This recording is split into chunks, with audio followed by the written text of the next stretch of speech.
The STS-49 launch countdown at this time. Everything is proceeding smoothly here in Firing Room 1 in the Launch Control Center and also at Launch Pad 39B.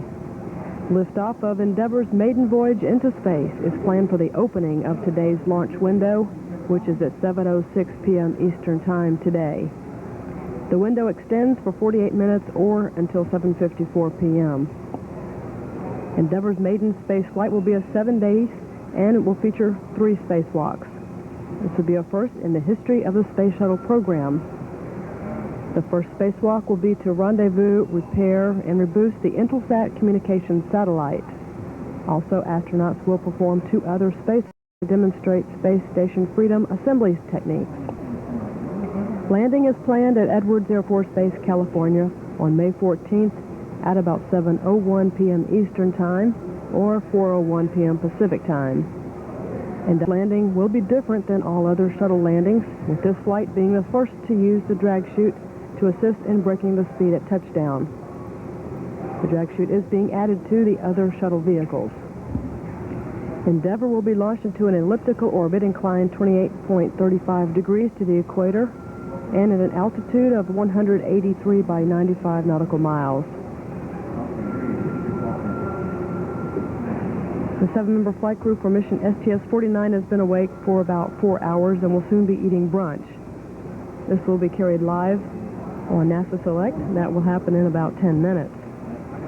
The STS-49 commander is Navy Captain and 3-time shuttle veteran Dan Brandenstein. Air Force Lieutenant Colonel Kevin Hilton, who is the only shuttle rookie in the crew today, will serve as the pilot. Mission specialists are U.S. Coast Guard Commander Bruce Melnick, Navy Commander Pierre Thuet, Rick Heath, Catherine Thornton, and Air Force Lieutenant Colonel Tom Akers. After brunch, the flight crew will receive a weather update. They will get into their launch and entry suits and board the astronaut van for the trip to the pad. In the last few hours, the external tank has been loaded with its flight load of 500,000 gallons of liquid hydrogen and liquid oxygen propellants. The ICE team is currently at the pad making their inspections and measuring temperatures of the vehicle. The 8-member team is walking up and down the entire launch tower during the course of their inspection. When they complete their inspection, they will return to the Launch Control Center and report to the shuttle managers of any concerns that might need to be aware of for today's launch. Again, all is going well in our countdown today. We are standing by. In about 10 minutes, we will be joining the STS-49 flight crew for their brunch in the operations and checkout building here at Kennedy Space Center. This is shuttle launch control at T-3 hours and holding.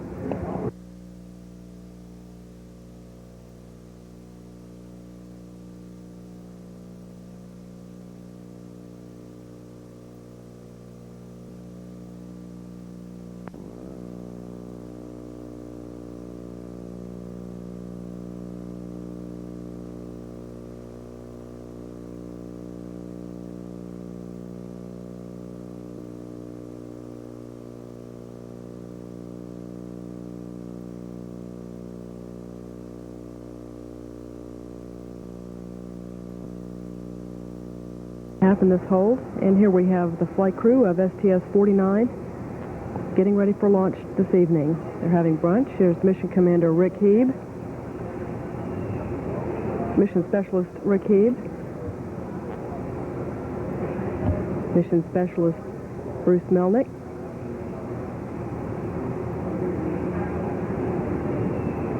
Mission Specialist Kathy Thornton. Crew has been awake since 11 o'clock this morning. And there's Commander Dan Brandenstein.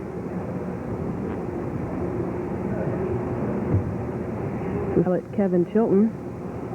Kevin's the only member of the crew who has not made a trip on board the shuttle today. He's making his first flight. Mission Specialist Pierre Thuet. Thuet will be attaching the grapple fixture to the Intelsat spacecraft. And we have Mission Specialist Tom Akers. The traditional cake is centered at the center of the table. It's got the crew patch for STS-49 decorated on the cake. Patch was designed by the crew members, and it captures spaceflight's spirit of exploration, which has its origins in early seagoing vessels that explored the uncharted reaches of Earth's oceans. The ship depicted on the patch is the HMS Endeavour, sailing vessel which Captain James Cook commanded on his first scientific expedition to the South Pacific. Just as Captain Cook engaged in unprecedented feats of exploration during his voyage, Endeavour's maiden flight, its crew will expand the horizons of space operations with an unprecedented rendezvous and series of 3 spacewalks. The flags flying high on Endeavour's mast bear the colors of the schools that won the nationwide contest when Endeavour was chosen as the name for NASA's newest space shuttle.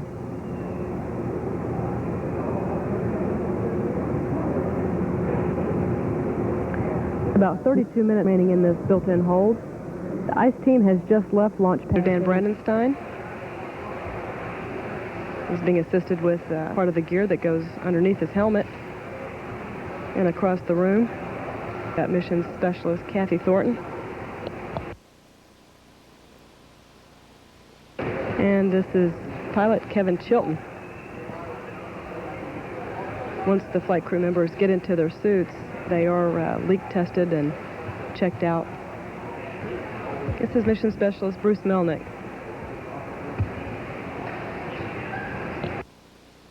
We've got mission specialist Rick Heeb, Tom Akers, and Pierre Thuet. It's a quick game of birds before their launch today. This is shuttle launch control at T-minus 3 hours in holding, built-in hold. The ICE team has just left launch pad 39B. The team is made up of 8 members, representing NASA and contractors. Greg Katnick of KSC led the team today. Barry Bowen is also from Kennedy and operated a portable infrared scanner to measure temperatures on the cryogenic surfaces of the tank, engines, and orbiter. Mark Jamie of Lockheed also performed photo documentation of the vehicle. John Blue measured vehicle temperatures with a handheld infrared temperature measuring device. And Zach Burns of NASA Johnson Space Center performed close-up photo documentation of critical areas.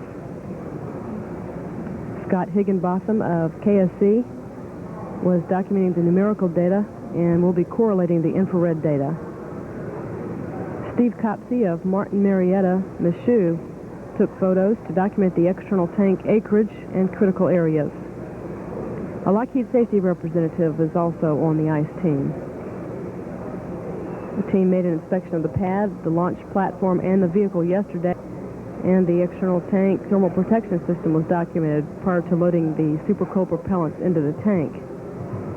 An inspection of the pad will be performed tomorrow during the daylight hours to document anything unusual or locate and identify any debris that could have fallen off during the launch. Tomorrow the team will also review high-speed film and videotapes to determine any possible launch damage to the shuttle and identify any debris sources. In addition, the team will inspect the runway at Edwards Air Force Base prior to landing for debris. They'll also assess any orbital thermal protection system damage post-flight.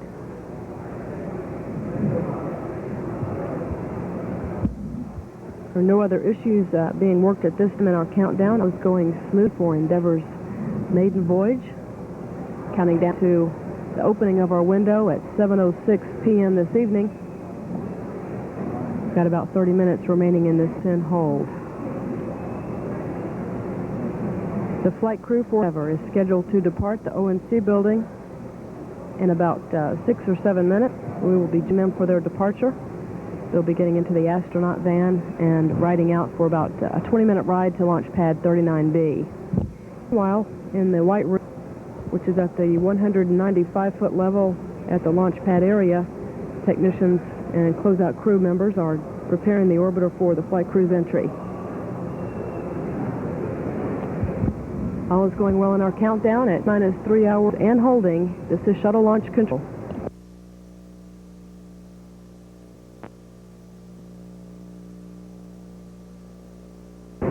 This is shuttle launch control at T-minus 3 hours and holding. We've got the STS-49 flight crew members getting ready to walk down the hall from their crew quarters at the operations and checkout building. Commander Dan Brandenstein is leading his crew, getting ready for Launch of Endeavour's maiden voyage. They're waving goodbye to well-wishers in the hallway. It's been in training over a year now for this flight. Crews typically spend 100 hours in training for a mission such as this one. They received training in the shuttle simulator at the Johnson Space Center, including a variety of ascent scenarios, mission operations, re-entries, and landings. The hours and hours of practice are designed to hone the skills of the flight crew in preparation for the mission. The crew is now riding down the elevator. They'll be coming out this entryway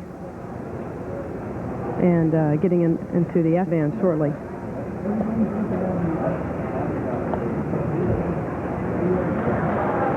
Here's crew of STS-49.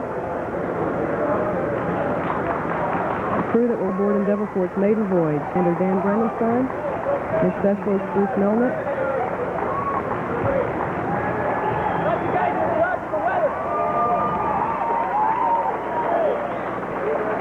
Crew is greeted by well-wishers at the Kennedy Center.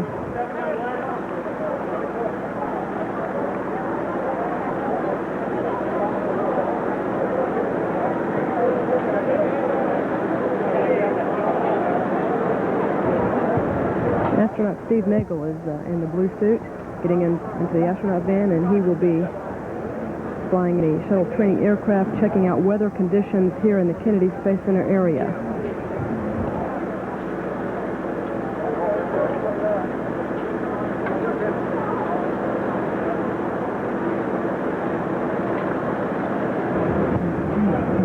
In preparation for the flight, Commander Brandenstein and pilot Chilton have also had hundreds of hours in the shuttle training aircraft in preparation for this flight. And all four of the members that will be conducting the extravehicular activity, or the spacewalks, including Rick Heath, Pierre Thuet, Kathy Thornton, and Tom Akers, have spent many hours this year training in the Weightless Environment Training Facility, better known as the WET at the Johnson Space Center. The WET is a large pool with a mock-up of the shuttle's payload bay mounted to the floor. The astronauts train in the pool because it allows them to get neutrally buoyant where they neither sink nor rise underwater. Crew is on their way to the pad at this time. About a 20-minute ride out to pad 39B.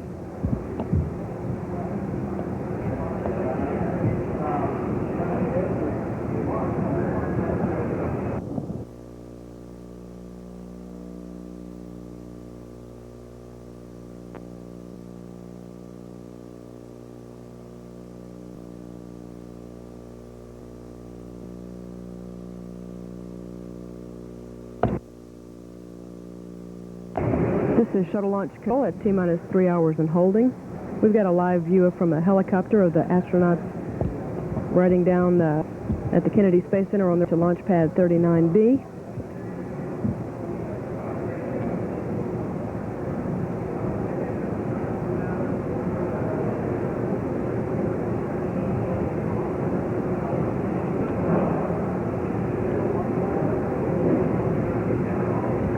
We will be playing a tape of the flight crew getting into their suits in a few minutes. The weather briefing, the flight directors, was a little bit longer than usual today, and the crew suit-up did not go out on NASA Select, so we will be playing that shortly.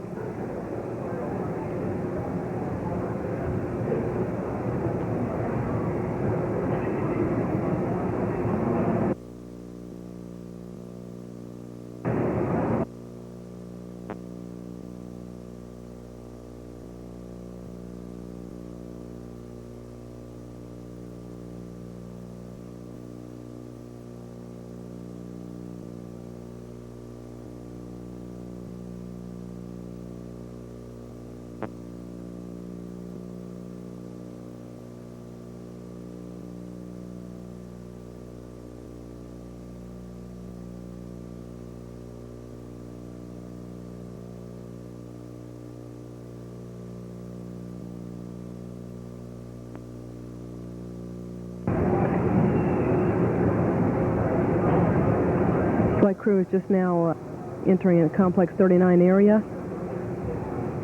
I'm making a turn here.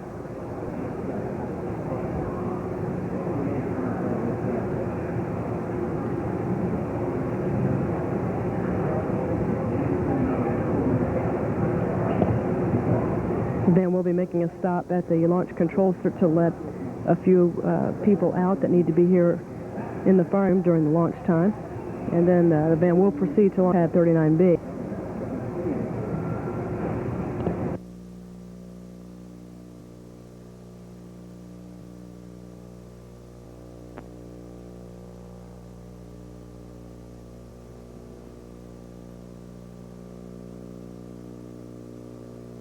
Meanwhile, the launch team is back in firing room 1. Full team is at their station consoles, getting ready for today's launch.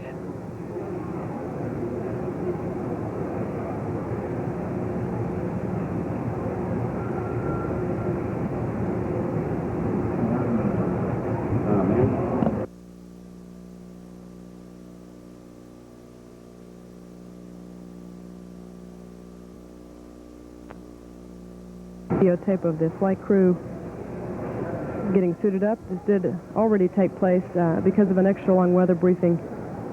We were not able to just live on NASA Select. This is Commander Dan Brandenstein. He's being assisted with part of the gear that goes underneath his helmet.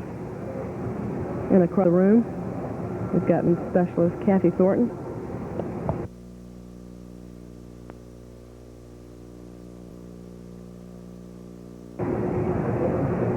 Flight crew members have to be assisted and get into their gear.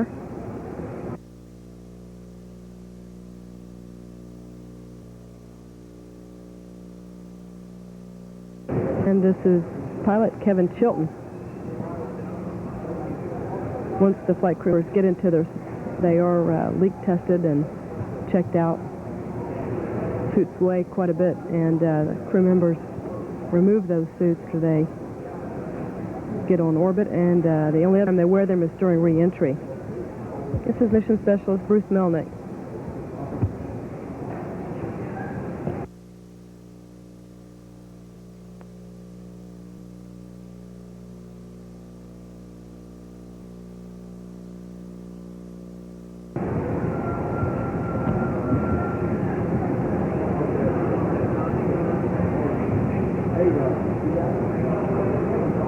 Pilot Kevin Chilton going through suit-up testing this morning. Again, this is a pre-recorded tape. We're playing it again because it did not go out on NASA Select Satellite Live. This did occur at about 2:50 this morning. It's got Mission Specialist Rick Heeb, Tom Akers, and Pierre Thuet. It's a quick game of cards before their launch today.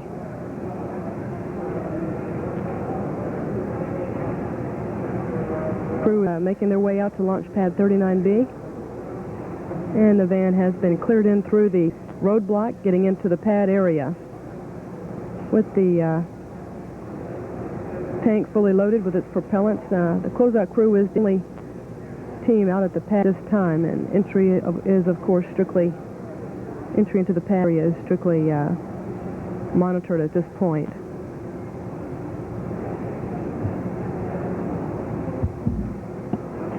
We've got about 11 minutes remaining in this hold at the T-minus 3-hour mark. All is continuing to go well in our countdown for Endeavour. At T-minus 3 hours and holding, this is Shuttle Launch Control. T-minus 3 hours and holding. This is Shuttle Launch Control.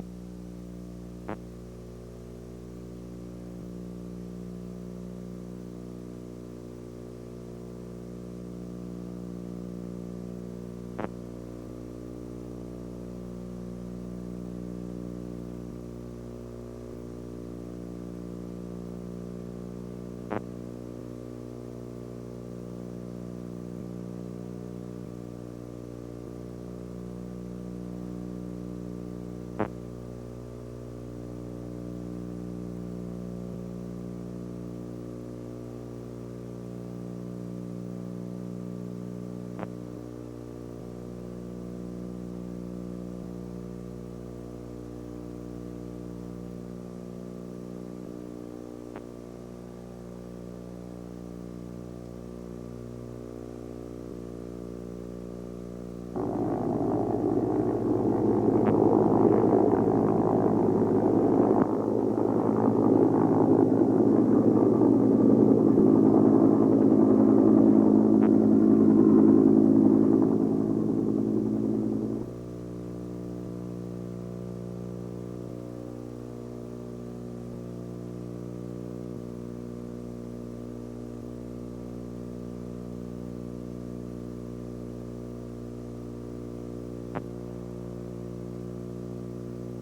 This is Shuttle Launch Control at T-minus 3 hours and holding.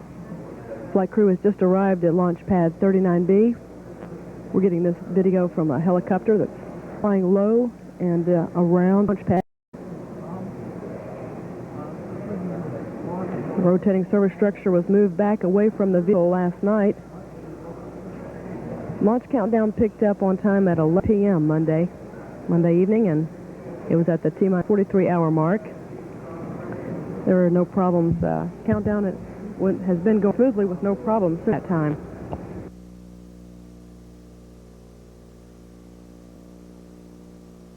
Crew is now at the 195-foot level at the fixed service structure, making their way into the orbiter access arm and into the white room where they will prepare to enter the orbiter Endeavour.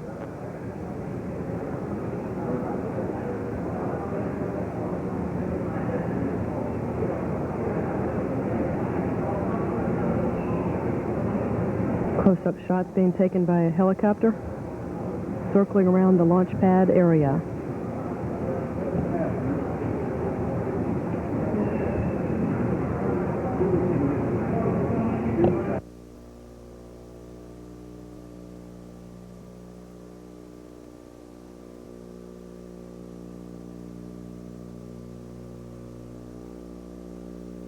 Looking now at the orbiter X arm.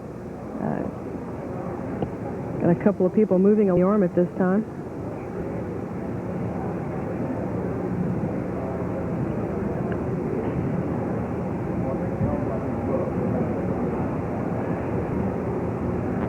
Got a view here of the Atlantic Ocean.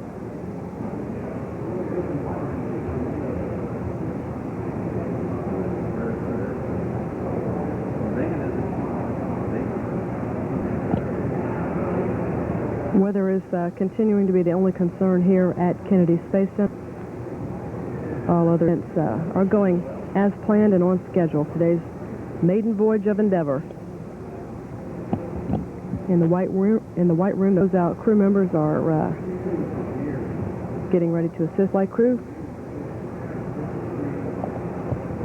Dan Brandenstein is the first one to board the orbiter. And the countdown is scheduled to resume in about 2 minutes at the T-minus 3-hour mark.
All is quiet here in Farm 1 at the Launch Control Center as the launch team prepares for the final few hours of our countdown. The team is preparing to come out of the hold, which 2 hours and 30 minutes in duration for today's launch count. Was extended by 30 minutes because of our short window today. Launch window is only 40 minutes, and it opens at 7:06 p.m. Eastern Time. Just 30 seconds now before the count resumes. Activity will pick up here in the firing room once the count resumes.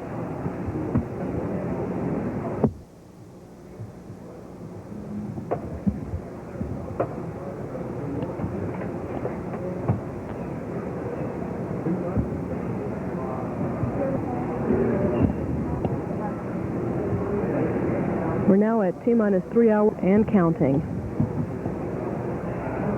Just give you a little bit of background on Commander Dan Brandenstein. He is 49 years old. He's a captain in the U.S. Navy. He's making his 4th space flight today. He was the pilot on STS-8, first shuttle mission with a night launch ending. On his second mission, Brandenstein commanded the crew of STS-51G, deploying four satellites and retrieving one. In 1990, he commanded STS-32, which retrieved the 21,400-pound long-duration exposure facility. Brandenstein was born in Watertown, Wisconsin. He received a Bachelor of Science degree in Mathematics and Physics from the University of Wisconsin in 1965. He was designated a naval aviator in 1967 and served in a variety of operational and flight test billets. He has logged 6,300 hours flying to 24 different aircraft, including 400 aircraft carrier landings.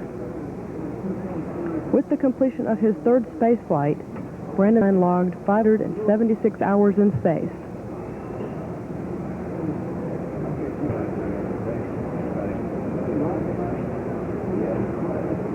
Brandenstein is being assisted by members of the closeout crew with the final items for the trip today that he'll be needing. He will, of course, sit in the front left seat of the orbiter Endeavour. At T-minus 2 hours, 58 minutes, 20 seconds, and counting, this is shuttle launch control. 51 minutes, 13 seconds, counting.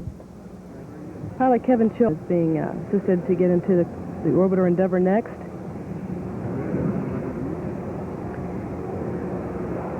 Chilton is 36 years old. He's a lieutenant colonel in the United States Air Force. He will be making his first trip to space today.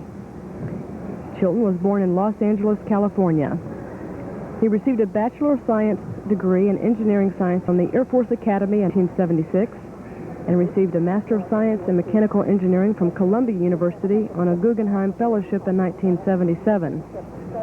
He served as ready pilot and instructor pilot in the RF and F-15 from 1978 to 1983. He graduated from the Air Force Test Pilot School in 1984 and served as a test pilot until his selection as an astronaut in 1987.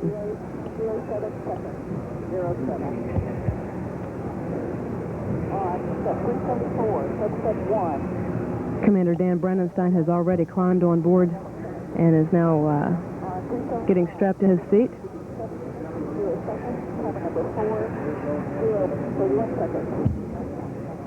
All is going well in our launch countdown for Endeavour. Okay. Okay, and now at this time, go ahead and we're complete on pre-start. We will be hearing voices shortly from the astronauts making voice checks with launch controllers here in the farm and also with flight controls in Houston. Other voices you will hear will be the members of the launch team, the shuttle director Mike Leinbach, launch director Bob Seek, and orbiter test conductor Roberta Wyrick. They do communicate through a network and are able to inform each other of steps and procedures that have been completed or are coming up next in the launch countdown. It's T-minus 49 minutes and counting. This is shuttle launch roll.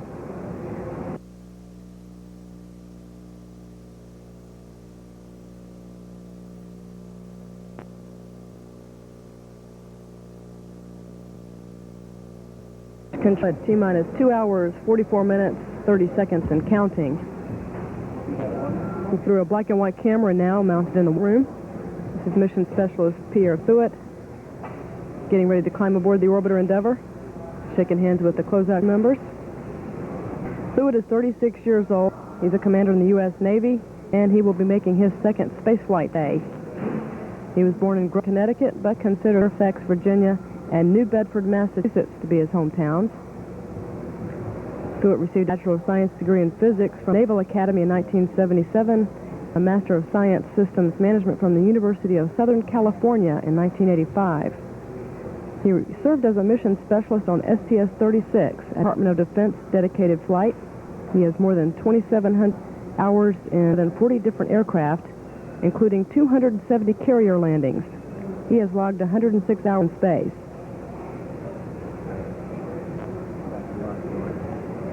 Back to a color monitor from the white room. We've got there are two cameras in there. One of them is used by launch controllers to track the number of people in that area at launch time.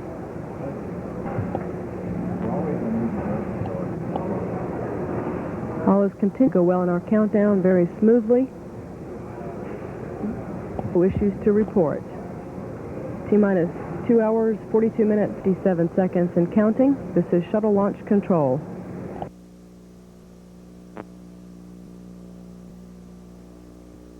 Mission Specialist Rick Hebe is serving as Mission Specialist on STS-49. He is one of 4 crewers that will perform a spacewalk during this flight.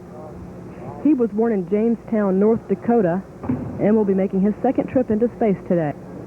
He flew as a mission specialist on STS-39, operating the shuttle manipulator system to deploy and retrieve the SPAS satellite.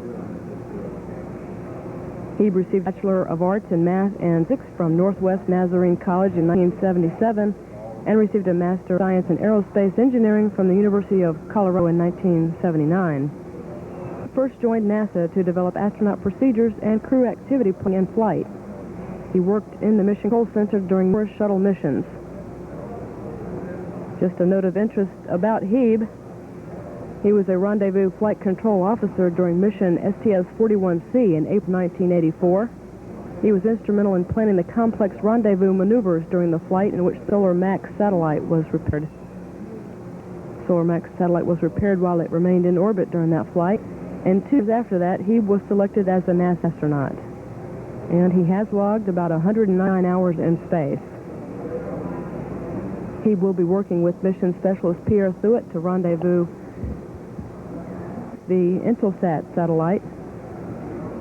He will be assisting, he and Pierre will be working as a team to attach a perigee kick motor to the Intelsat spacecraft and get it ready to be deployed from the shuttle.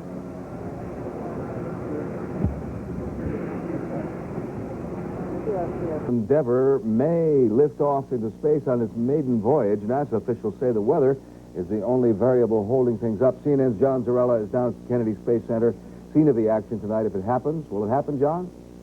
Well, Lou, they hope there'll be some action here tonight, but it has been raining on us, drizzling all day. It has been cloudy all day. It has breezy all day, but NASA is pressing on nonetheless. The shuttle is fueled with 500,000 gallons of liquid hydrogen and oxygen. Endeavour will make its maiden flight tonight if the weather holds. The weather not only here at the Cape, but at Edwards Air Force Base may be a problem. There are thunderstorms in the area out there. If for some reason the shuttle should have to return in emergency to Edwards tonight, they need good weather there. The overseas emergency landing sites are marginal also. So the weather all around the world does not appear to be in NASA's favor right now. But again, nonetheless, NASA is pressing on. The astronauts have gotten on board the shuttle already, are boarding it now, a little earlier than usual. The commander, Dan Brandenstein, and pilot Kevin Chilton already in the shuttle. In the white room right now, Rick Hebe is preparing for his entry into the newest of the Space Shuttle orbiters, Endeavour. He will be followed by 4 other members of the astronaut crew, and they should be closing out the orbiter and safing it and preparing for the for liftoff. About an hour from now, they ought to be closing the door and then getting ready for the flight. But right now, it is going to be a real-time call. They're going to press on with this attempt to get Endeavour off the ground. Interestingly enough, Rick Hebe, who we had seen in the white room there, he and Pierre Thuot will be making the first spacewalk, which should take about 3-4 days, in which they will be recovering or trying to recover the Intelsat VI spacecraft, bring it back into the shuttle cargo bay, attach a new motor to it, and then send it off. This is certainly a Buck Rogers-type mission, very high profile for Endeavour's first flight. This is John Zarella reporting live from the Kennedy Space Center in Florida. Students at the University of Massachusetts at Amherst are out to change what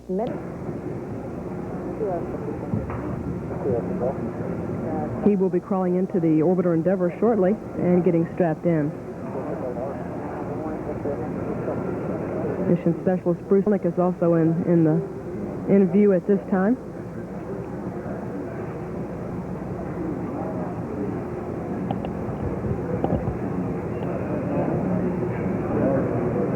According to the timeline, all crew members should be on board the orbiter Endeavour with the hatch closed in just about an hour from now. This time, the ICE team presenting information to the mission management team. All appear to have gone well, and they are reporting anything that they observed during their trip at the launch pad. All is going well in our countdown. We're looking for an on-time launch of Endeavour at 6 p.m. this evening, with the only concern this time being the weather. And we will continue to monitor that. We are concerned of clouds in the area which obscure the runway if we had to return to the launch site shortly after launch, and also the threat of having rain showers in the area at that time as well. T-minus 2 hours, 36 minutes, 40 seconds, and counting. This is Shuttle Launch Control. 34 minutes, 50 seconds, and counting. Mission Specialist Kathy Thornton is being assisted now again to her flight suit. We are having to use the black and white camera some today because of the positioning of the crew in the white room. We get a better view this way. Kathy is 39 years old and will be making her second trip into space. She was born in Montgomery, Alabama. She received a Bachelor of Science in Physics from Auburn University, a Master of Science in Physics from the University of Virginia in 1977, and she received a Doctorate of Philosophy in Physics from the University of Virginia in 1979. Thornton was awarded a NATO postdoctoral fellowship to continue her research at the Max Planck Institute of Nuclear Physics in Heidelberg, Germany. Prior to being selected by NASA, she was a physicist at the U.S. Army Foreign Science and Technology Center in Charlottesville, Virginia. Thornton was a mission specialist on mission STS-33, a Department of Defense flight, and she has logged 120 hours in space.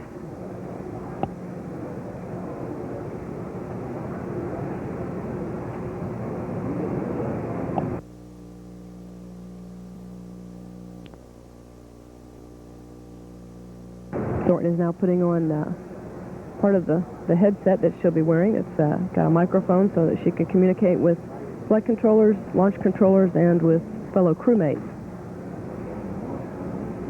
Shaking hands with members of the closeout crew.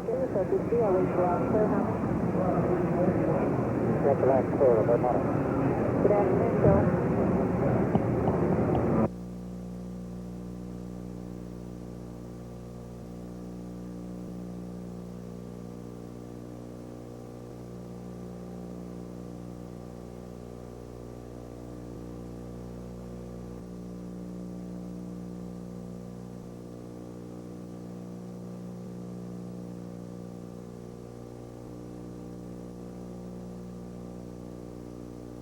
NTD PLT, time check. And Kathy Thornton is now climbing aboard Endeavour.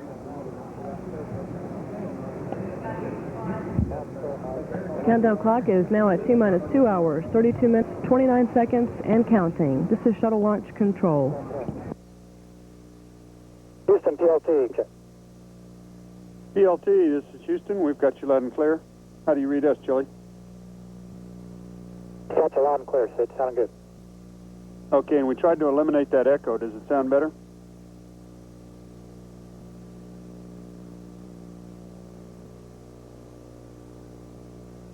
Yeah, it sounds good now, Sid. Thanks.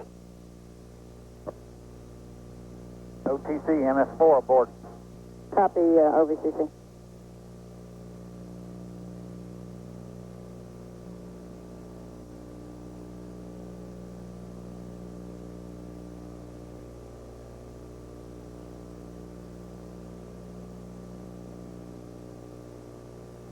Five minutes, 5 seconds, and counting. Mission Specialist Bruce Melnick is now being assisted with his suit. Melnick is a commander in the United States Coast Guard. He was born in New York City, but considers Clearwater, Florida to be his hometown. He will be making his second flight in the shuttle today as a mission specialist. Melnick received a Bachelor of Science degree in engineering with honors from the United States Coast Guard Academy in 1972, and a Master of Science degree in Aeronautical Systems from the University of West Florida in 1975. He was sent to Navy flight training in Pensacola, Florida, and earned his wings in 1974. He served 2 3.5-year tours as a Coast Guard pilot at Cape Cod, Massachusetts, and in Alaska. He was then assigned to the Aircraft Program Office in Grand Prairie, Texas, where he conducted many of the developmental and acceptance on the Coast Guard's HH-65A Dolphin helicopter. Melnick served as a mission specialist on STS-49, which deployed the Ulysses spacecraft. He has logged more than 4,900 hours air flying time, predominantly in helicopters and in the T-38 aircraft. Nick has logged 98 hours in space.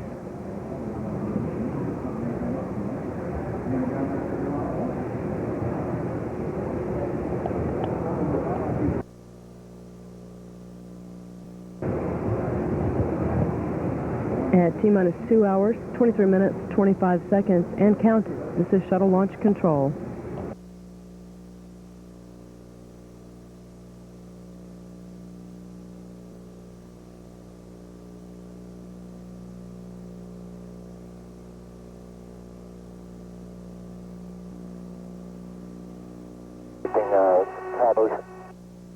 Okay, stand by 1.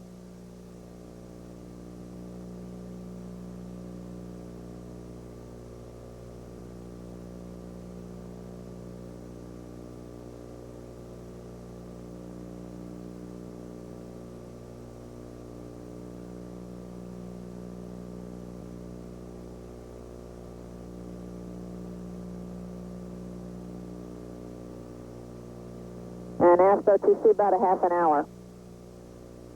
Okay, thanks a lot, Roberto. Okay? We're looking pretty good. You should be done being closed in a half hour? No, start hatch closure in a half hour. Okay, we'll find. We'll get that. Looks like.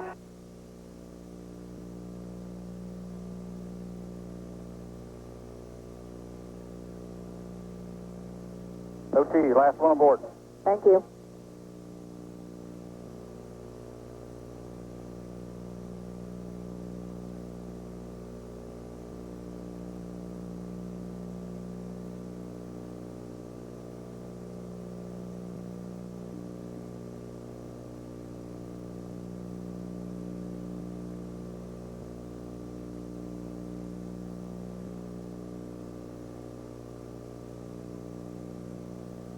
Just a little bit of background on Mission Specialist Tom Akers. He's a lieutenant colonel in the United States Air Force, born in St. Louis, Missouri, but considers Eminence, Missouri to be his hometown. He's making his second trip into space today aboard the Shuttle Endeavour. Akers received a bachelor and master science degrees in applied mathematics from the University of Missouri-Rolla in 1973 and 75, respectively. Akers is a National Park Ranger and spent 4 years as the school principal in his hometown of Eminence before joining the Air Force in 1979.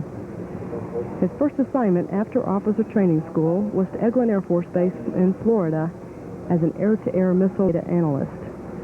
He was selected to attend the Air Force Test Pilot School in 1982 at Edwards Air Force Base, California. He completed 1 year of training as a flight test engineer and was assigned to the Army Division at Eglin Air Force Base, where he worked on a variety of weapons development programs flying F-4 and T-38 aircraft. Akers flew as a mission specialist on STS-49, deploying the Ulysses spacecraft. Akers has logged 9 hours of time in space. He will be one of 4 extravehicular activity crew members on this flight. Akers and Kathy Thornton will be involved in the second spacewalk on this flight. That will be to assemble the space station structures. They will be demonstrating techniques and that astronauts can use in the future to assemble the Space Station Freedom.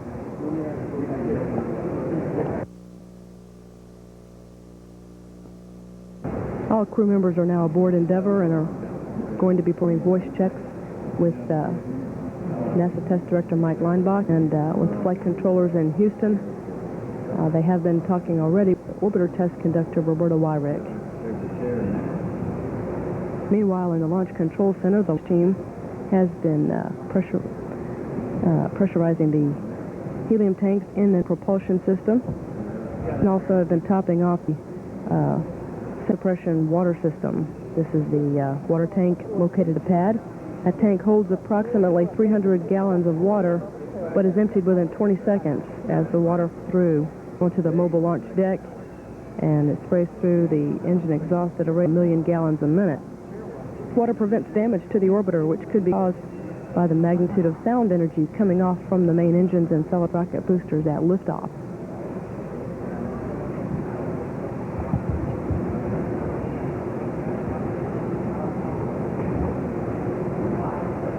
Officials are still monitoring weather conditions, and there are no changes at this point.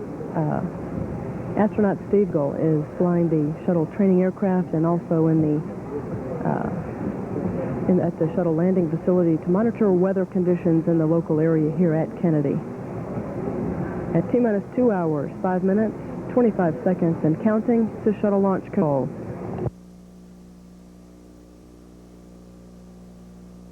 Minutes, 21 seconds, and counting. The closeout crew has just been given to close out the orbiter's crew hatch. Flight crew has completed their voice checks with Houston and also with launch controllers here in Firing Room 1. Those checks went smooth, and there were no problems. Report on 152, please. Copy. The orbiter Endeavour was named. That name was selected by President Bush in May of 1989. That name was chosen out of 6,100 entries in the NASA Orbiter Name Contest. The program involved over 71,000 elementary and secondary school students. Florida Congressman Tom Lewis introduced a bill in Congress to establish the naming program in response to the outpouring of concerns by students after the Challenger accident. The name Endeavour resulted from a nationwide competition supported by educational projects created by student teams in elementary and secondary schools. NASA orbiters are named after sea vessels used in research and exploration, discovery, and experimentation. Winning for the elementary schools was the grade class from Senatobia Middle School in Senatobia, Mississippi. The winning team for the secondary school entrance was Tallulah School Incorporated from Tallulah Falls, Georgia. Both winning teams proposed the name Endeavour. That was the first ship commanded by Captain James Cook, a British explorer, navigator, and astronomer. In August 1768, on Endeavour's maiden voyage, Cook observed and recorded the transit of the planet Venus.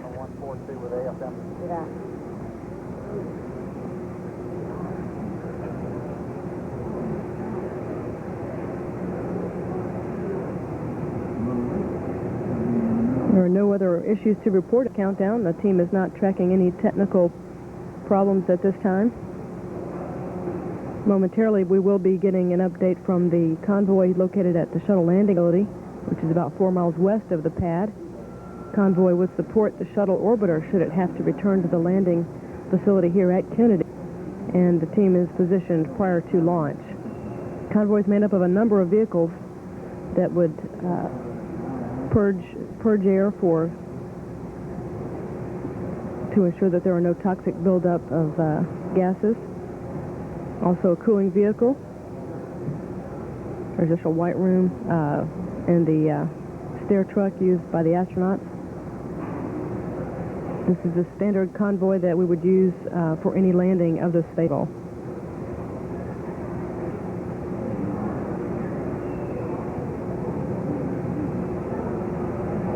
Stephen Nagel at the shuttle landing facility at Kennedy, getting ready to take off. Check out the weather conditions in the vicinity here at Kennedy. The information that Steve Nagel has will supplement the existing data that we've got coming in from the shuttle weather officer. Information he provides is useful to flight directors and launch director here in the firing room in making decisions about weather conditions here at Kennedy with respect to launch.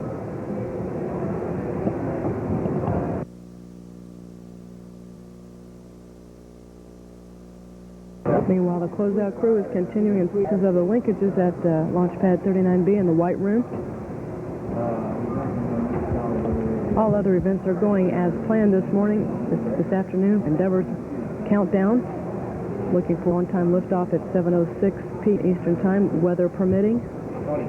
Again, that's the only concern at this point. We are continuing to monitor the weather in the Kennedy area. Team 1 hour, 16 minutes, 46 seconds, and counting. This is Shuttle Launch Control. OVCC. Go ahead. Are you copying us on 4-2, what they're telling us to do? Okay, we're putting that in work. Okay.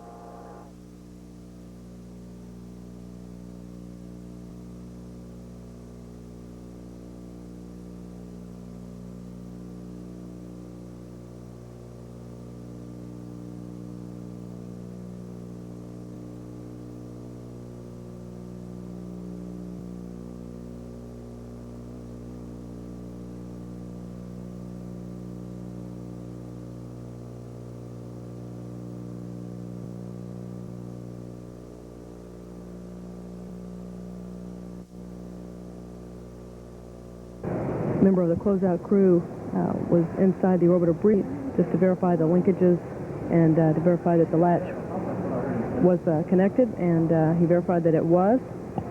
Then we have reopened to let him out, and now they're in the process of closing out the crew module hatch.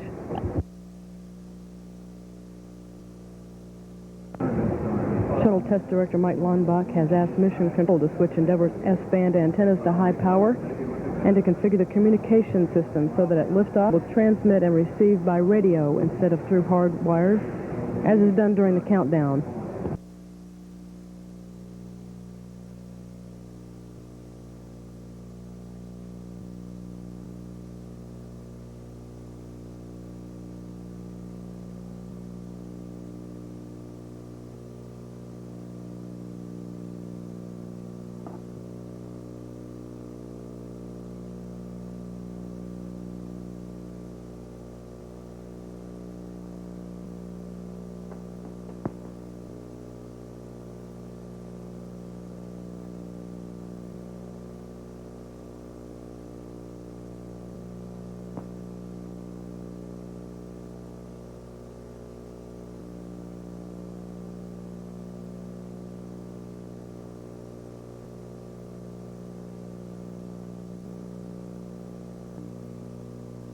OVCC, OTC.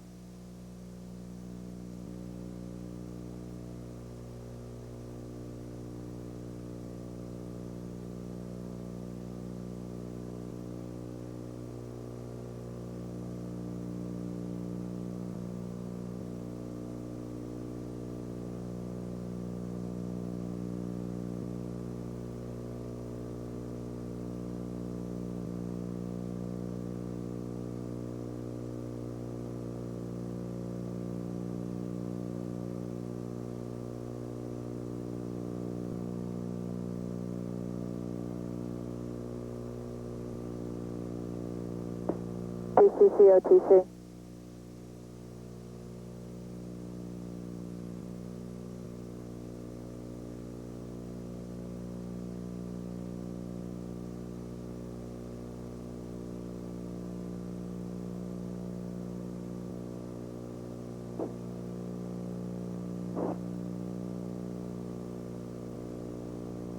CSM, OTC, 212. CSM, go. Yeah, can you see if I can get OVCC back on 212? Copy. OTC, this OVCC. Yeah, OVCC, waiting on your verification that the hatch is closed and latched and that you're ready for the leak checks. Yeah, hatch is closed and latched, so we're ready to do that. Okay, also need verification from your key out there that orbiter op support setup 2, part B is complete. That's not complete to get all the carrier panels on, is that correct? Well, that's affirmative. I'll wait on your call. I will need that from NASA QC, though. Copy.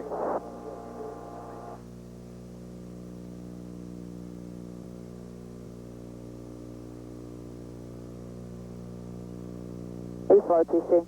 This ECL. Ready to perform cabin? Affirmative. Okay, CDR, TC. Go ahead. Yeah, we're ready for cabin leak check. Panel L. Roger, that's in work.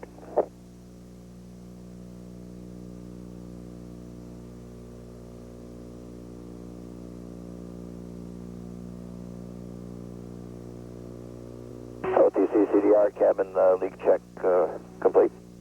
Copy that, and ECL. I can verify 683. Okay, and you've got to go on 34. Copy. And OTC, could we have the CDR notify us when they get a high cabin pressure master alarm? CDR, you copy? I copy, we will. Okay. Thank you.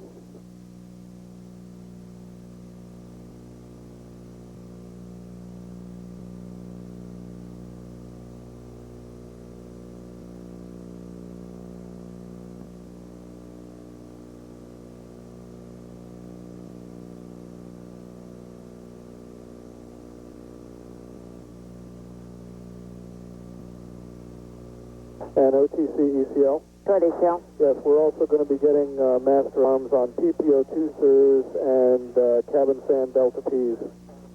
Copy that. CDR copy? Roger, CDR copy.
3 ships that happened in the area yesterday commemorating Columbus's 500th anniversary.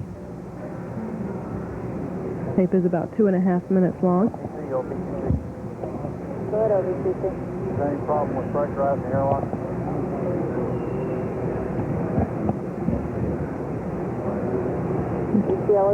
This is part of the film from yesterday's footage. The ships were traveling up the coast from Fort Lauderdale to St. Augustine past the Kennedy Space Center during that leg of their journey. And we have the ships inside here. The significance of the nations choosing to explore in this year because of the 500th anniversary of Columbus's voyage.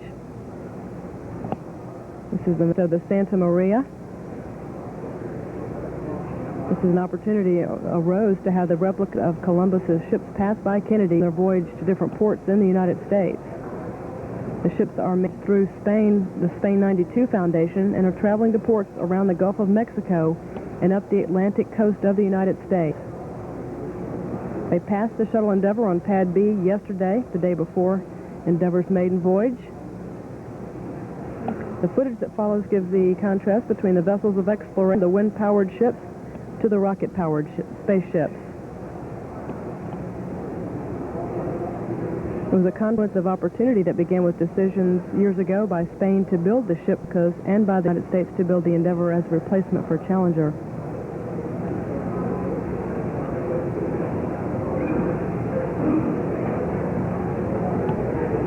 This footage will be used by NASA for a variety of productions and is available to the public. One of the major events is the Von Braun Exploration, from which is held in Huntsville, Alabama by the Marshall Space Flight Center each October. This year's theme there will be the exploration and the evolution of the nation.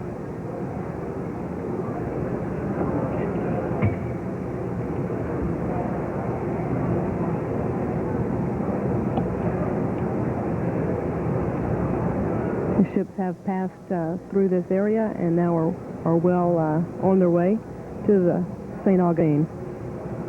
This was a tape that was taken yesterday after the rotating service crew was retracted away from the vehicle. Got to go on your jet launch countdown sequence activation. That concludes the videotape. On May 7th, 1991, 1 year ago this day,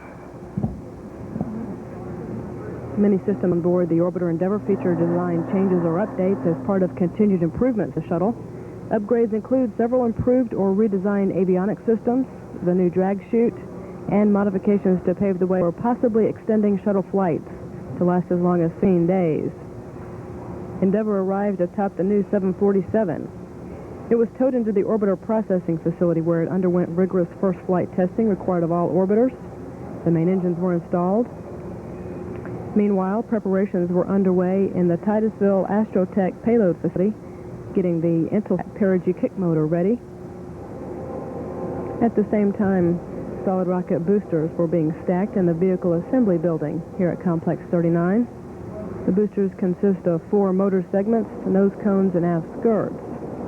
Then the external tank was mated to the booster stack.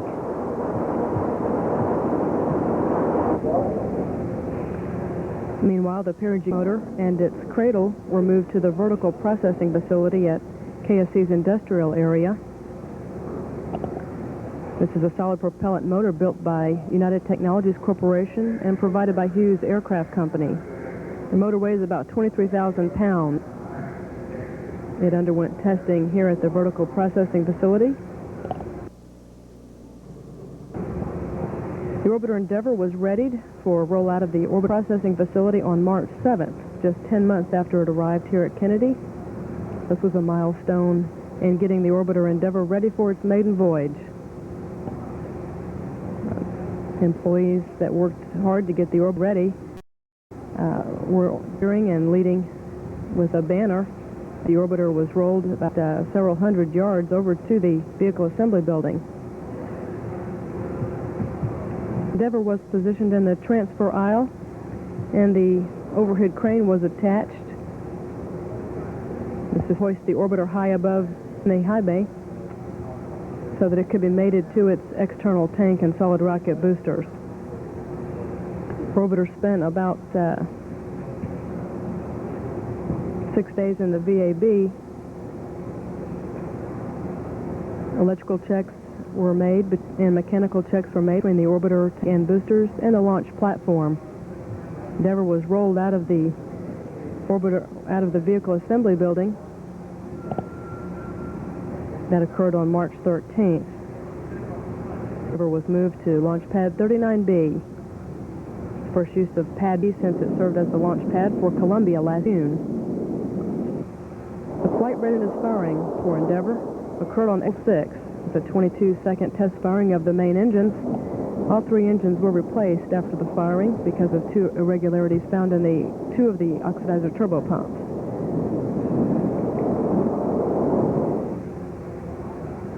Very extensive testing and analysis was performed of the main propulsion system after the FRF.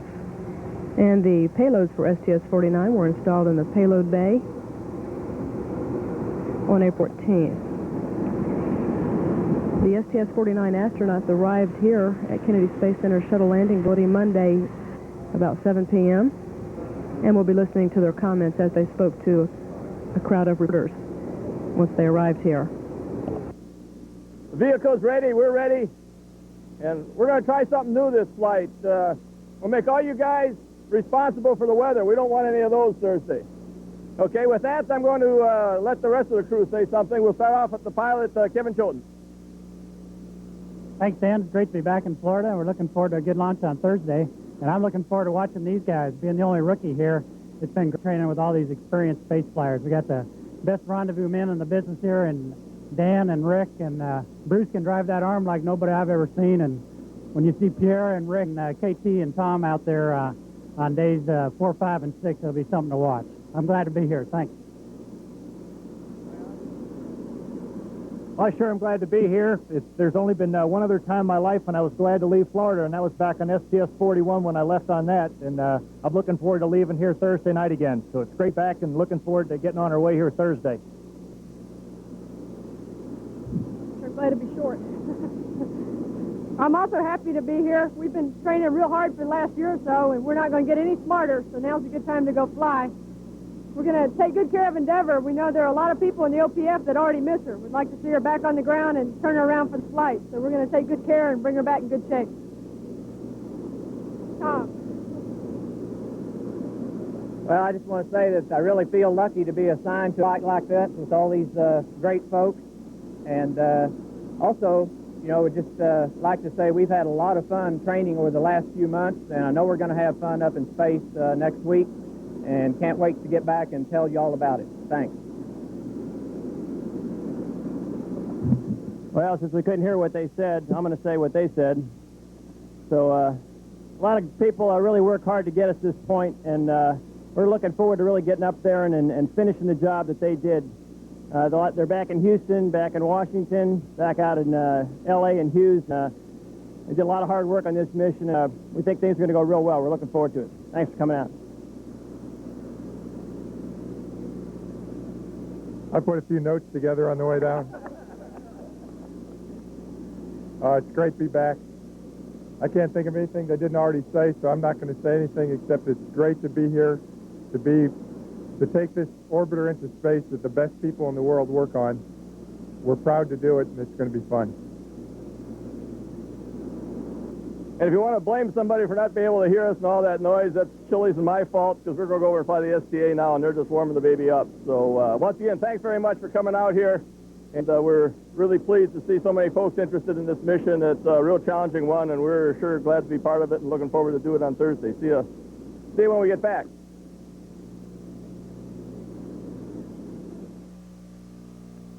NASA is going ahead with preparations for the maiden launch of its newest space shuttle. Endeavour is scheduled to blast off this evening on a bold satellite rescue mission. CNN correspondent Tony Clark joins us with the latest. Tony?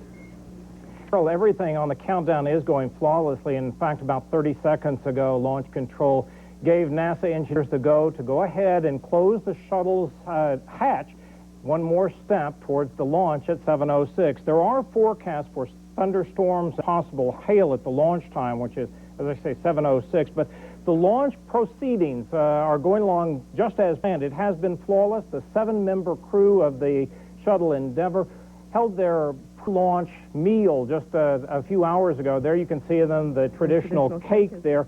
They had a pre-launch brunch. 6 of the 7 crew members have been through all of this before. Only pilot Kevin Chilton, known as Chili, he's the only rookie on board this shuttle. Then about 3 hours ago, the astronauts donned their bright orange launch and entry suits as they prepare to head for the shuttle. They've been in training for this mission more than a year. It will involve an extensive spacewalk, in fact 3 spacewalks. That's the most extensive that NASA has ever done from the shuttle. Each one of those spacewalks will last about 6 hours or more. The first one will be to capture a massive communication satellite that's been stuck in a low orbit, so low that makes it useless. The shuttle crew will perform a tricky maneuver to catch it and bring it into the shuttle. They'll attach a new booster to it, and then that booster will be used to send the shuttle into its proper orbit. The following 2 days, there will be additional spacewalks, additional EVAs, and those will be used to work out some of the space station construction problems, a few of the techniques that are needed. This particular shuttle, Endeavour, was built as a replacement for the Challenger, which was destroyed in the tragedy back in 1986. It is a $2 billion shuttle. It was named Endeavour after explorer James Cook's boat, and in fact, a sliver of the ship is on board the shuttle.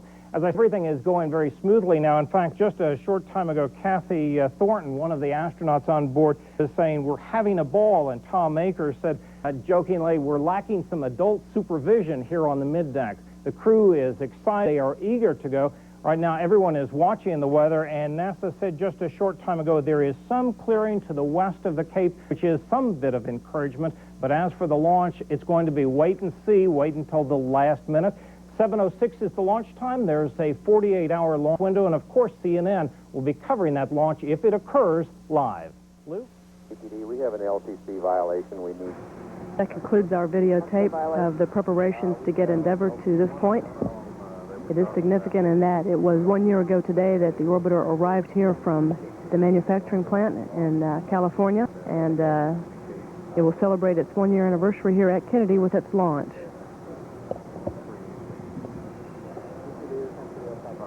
The shuttle test director briefed the launch team on recycle options during this hold.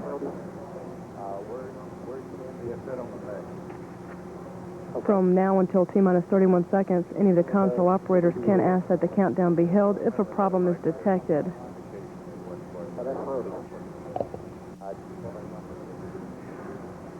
Test team has verified that the proper software has been loaded for the remainder of the count.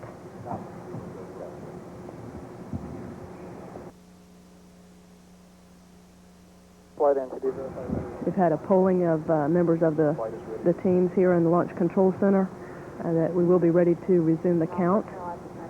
That will occur in about 25 seconds.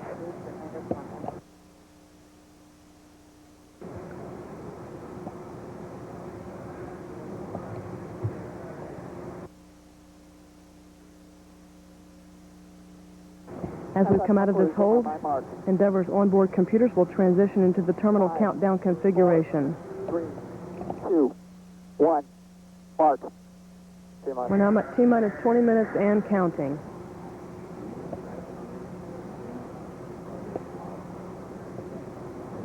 A purge of the 3 fuel cells is now underway.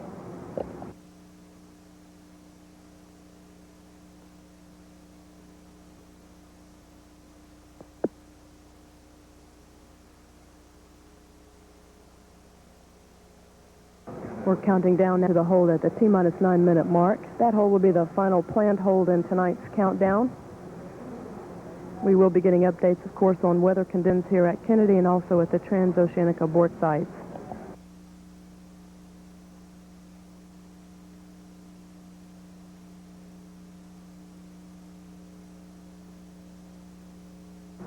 Closeout crew has been cleared from the launch pad, and the white room has been configured for launch. 906, I can give you 996 and 997.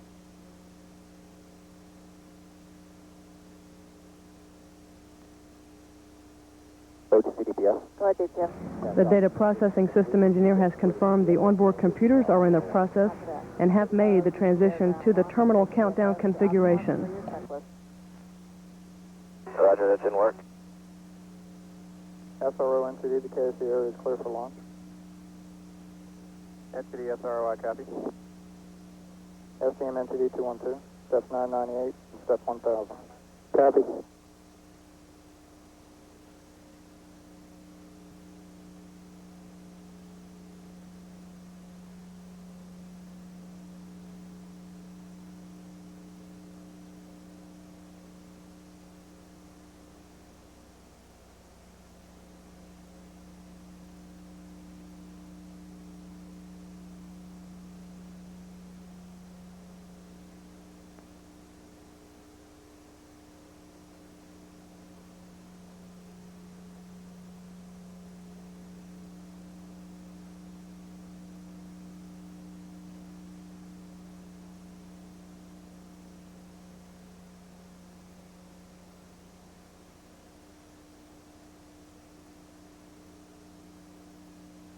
NTD CVFS.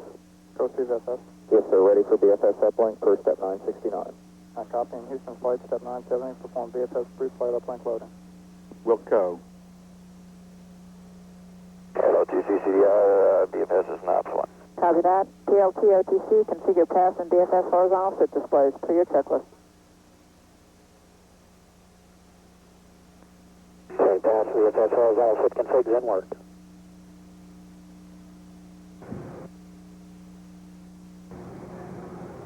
T-minus 17 minutes and counting. Pilot Chilton's in the process of configuring cockpit displays for launch.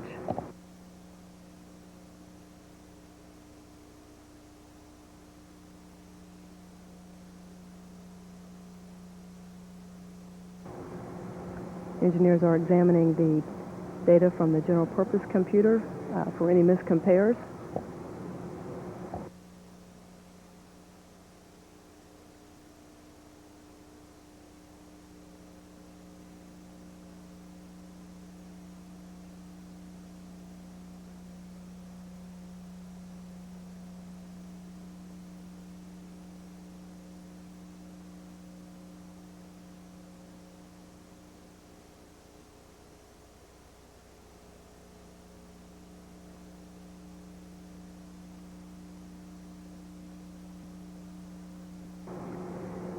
T-minus 16 minutes and counting.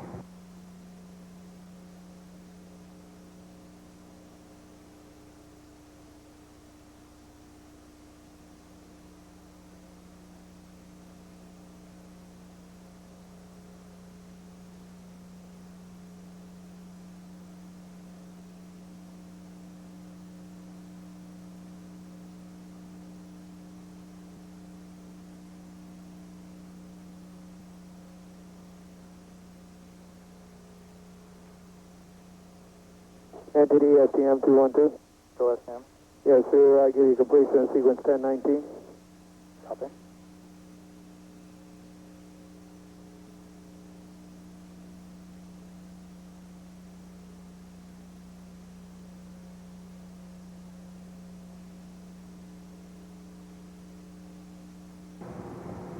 T-minus 15 minutes and counting.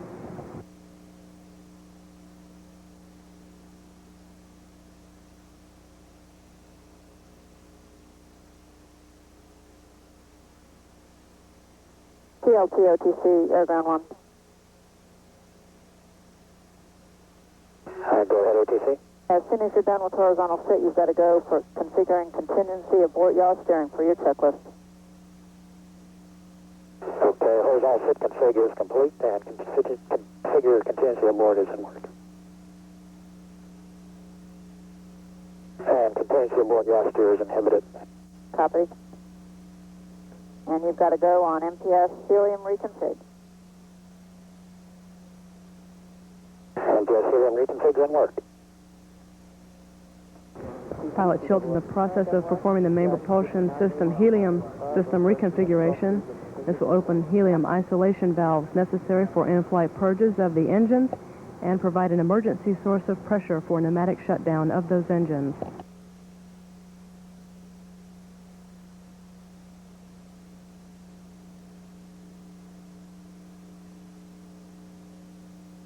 OTC, MTS Helium Reconfig is complete. Copy, thank you.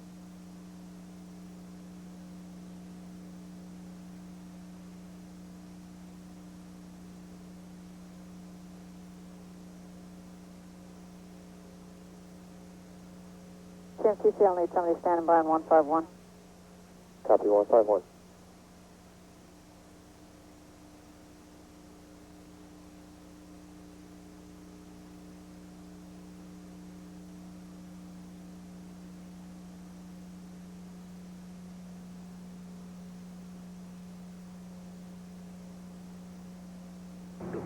T-minus 13 minutes and counting. OTC, CFCP. Right, FCP. Step 1001, fuel cell purge complete, ready for fuel cell load adjust. Copy that. EPD, copy. EPD, copy.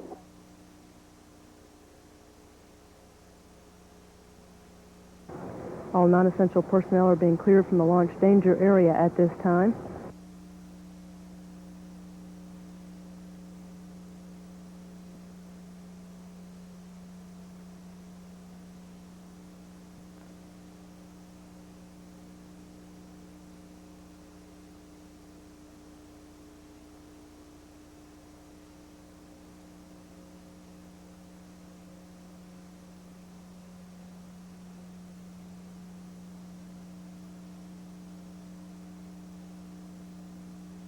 All personnel, the countdown clock will hold at T-minus 9 minutes in approximately 3 minutes. T-minus 12 minutes and counting. Shuttle Test Director Mike Leinbach has informed the team that the clock will be holding at the T-minus 9 minute mark.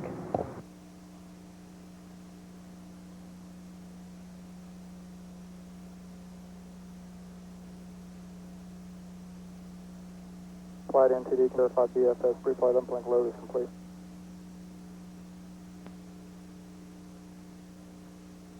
NTD 212. Go ahead. LPS, step 1008 is verified, 1009 is not performed. Copy. NTD Flight 212. Go flight. Step 971 BFS pre-flight uplink loading is complete. For your information, we would like to update the crew in a few minutes on RTLS and TAL weather. Copy. OTC CVFS. Go ahead, CVFS. T-minus 20 minute GGC dump complete. Copy that.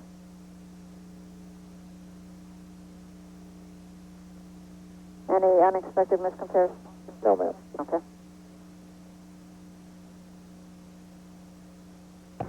The T-minus 20 minute dump of the orbital general purpose computer memory has been completed and there are no unexpected errors. Okay, stand by 1, NTD.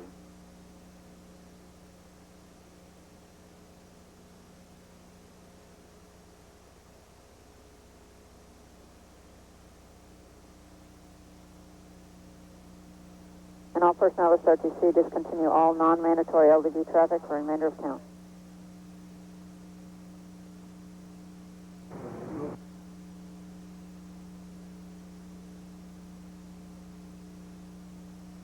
Houston Flight has sent their pre-flight uplink command to the orbiter's backup flight system. This load is sent by way of Houston, from Houston through the Mila tracking station. OTC CDI. Go ahead, CDI. Roger, we got one crewman's going to pop up their suit momentarily. Okay. OTC EPD.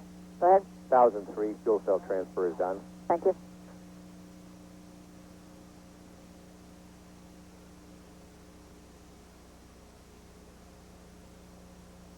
Coming up on the hold in about 35 seconds at the T-minus 9 minute mark.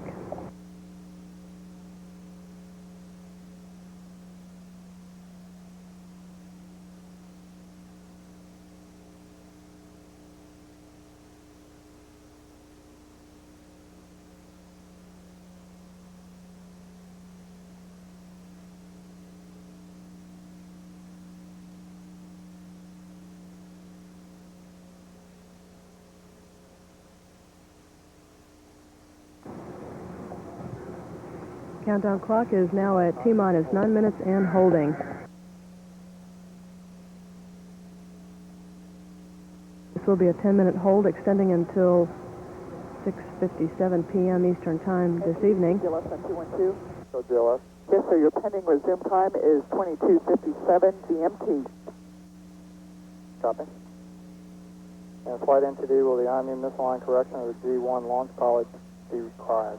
Neither is required at this time, but maybe later. NTD will keep you informed. I copy.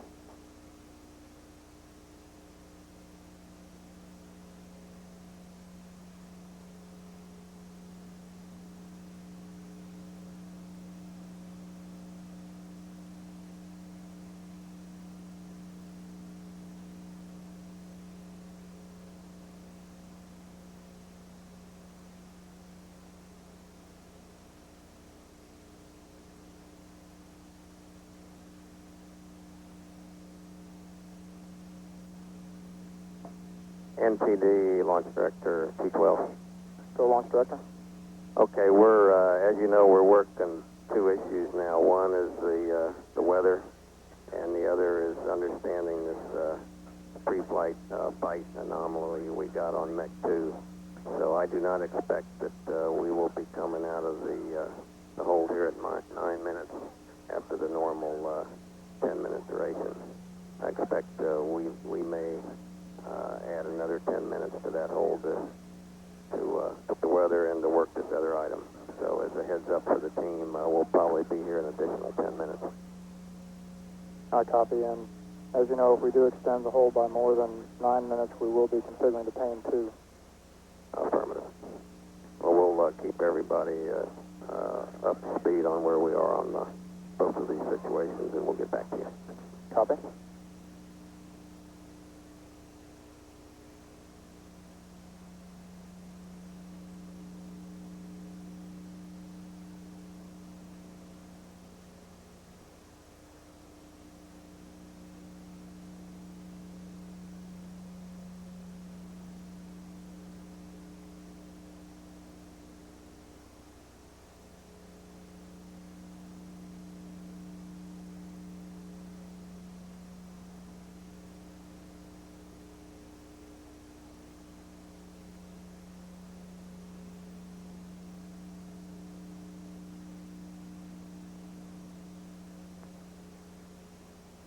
SPE NTD 212.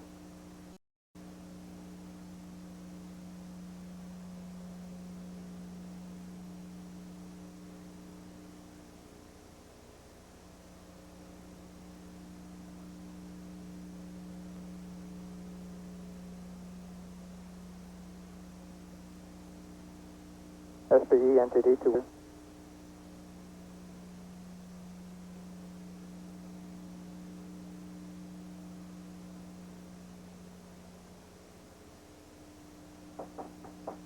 NTD is SPE 212. Yes, sir. We're still carrying line on 276, our IPR 366 to AFM. Is that paper cleared yet? Let me check.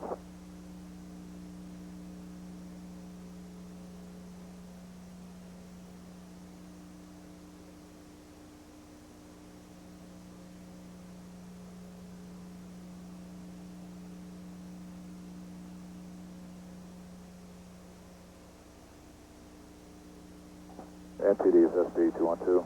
Go SPE. We're gonna check on that one. We'll get back with you. I copy.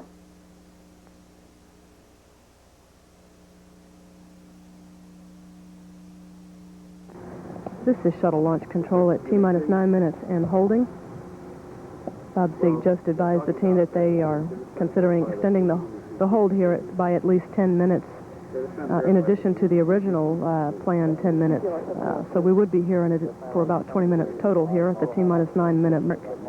We are continuing to get information about weather conditions here at Kennedy, and also looking at a glitch that occurred on the Master Events Controller.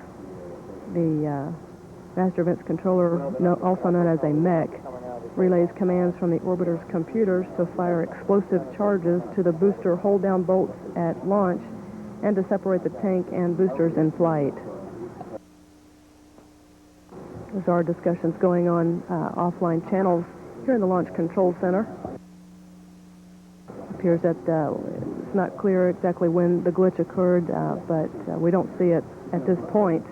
And Again, that was a master events controller that relays commands from the orbiter's computers to fire explosive charges to the booster hold-down bolts at launch and to separate the tank and boosters in flight. There are discussions going on by engineers here in the Launch Control Center to determine when the glitch occurred and whether or not it would be a constraint to our launch tonight. Catherine, all day long, NASA has been watching the clouds. The countdown itself has been going very smoothly for Endeavour, but the concern all day, in fact, most of this week, has been the weather. In fact, as you can see right now, this is a live shot from the Cape. It is right now in a hold. The shuttle is in a planned 9-minute hold. But you can see the clouds, and this is what has been a source of concern for NASA. But right now, weather forecasters say clearing to the west indicates there is a 70% chance that the launch will go during that 48-minute launch window. That launch window beginning at 7:06 Eastern Time, and of course we'll be covering it live.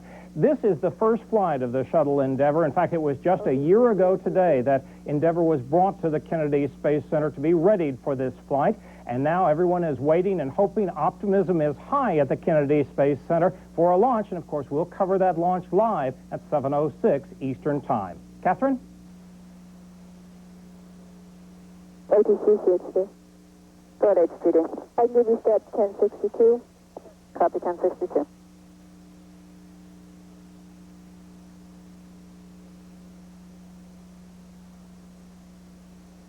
NTD SD 212. Go ahead. Hey, Mike, they're walking the FM IPR through prime board right now. Okay, so can we consider that one cleared? I would assume that would be the end result. Okay, I would like to get on that concurrence that that one is cleared, SDE, so if the other one does clear, we don't get held by that one. I copy.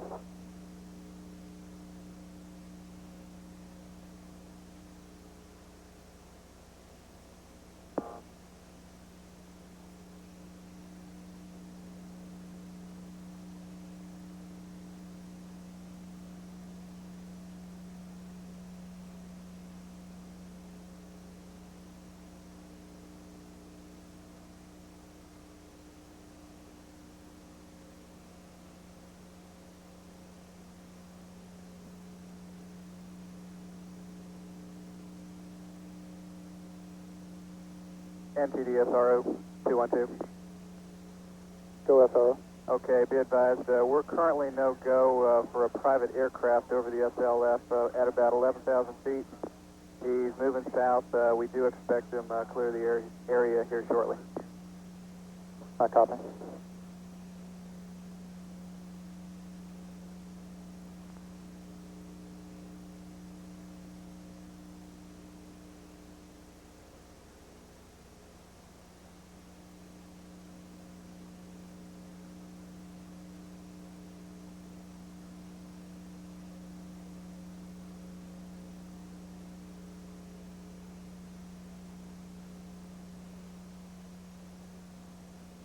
Anti-cell. Go ISL. We get a CMQC on 145 and start for recorder start.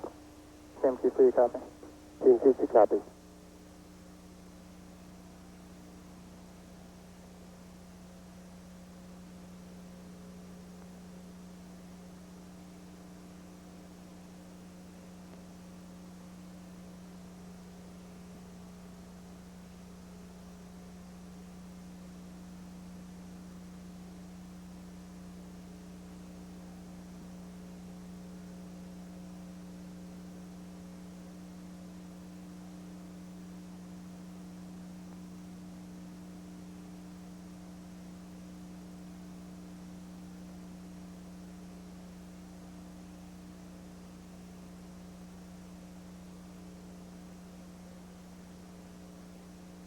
NTD LPS 212. Go LPS. Yes, sir, we have a GPCA anomaly. This is an LCC violation. SSID LPS 18. A redundant switch of the GPCA and SSEPs has occurred. We do have active GPC polling. And do you have a standard procedure to reconfigure?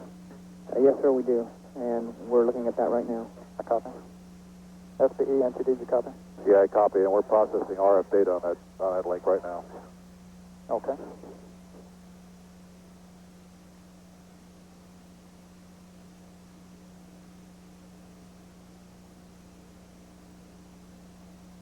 NTD LPS 212. Go ahead. Our procedure will be volume 5, page 793. Copy. This is shuttle launch control at T-minus 9 minutes and holding. We're now about a minute and a half past the normal 10-minute built-in hold at this point. Still looking at the weather conditions and also at the data from the master events controller, the glitch that occurred sometime earlier in our countdown.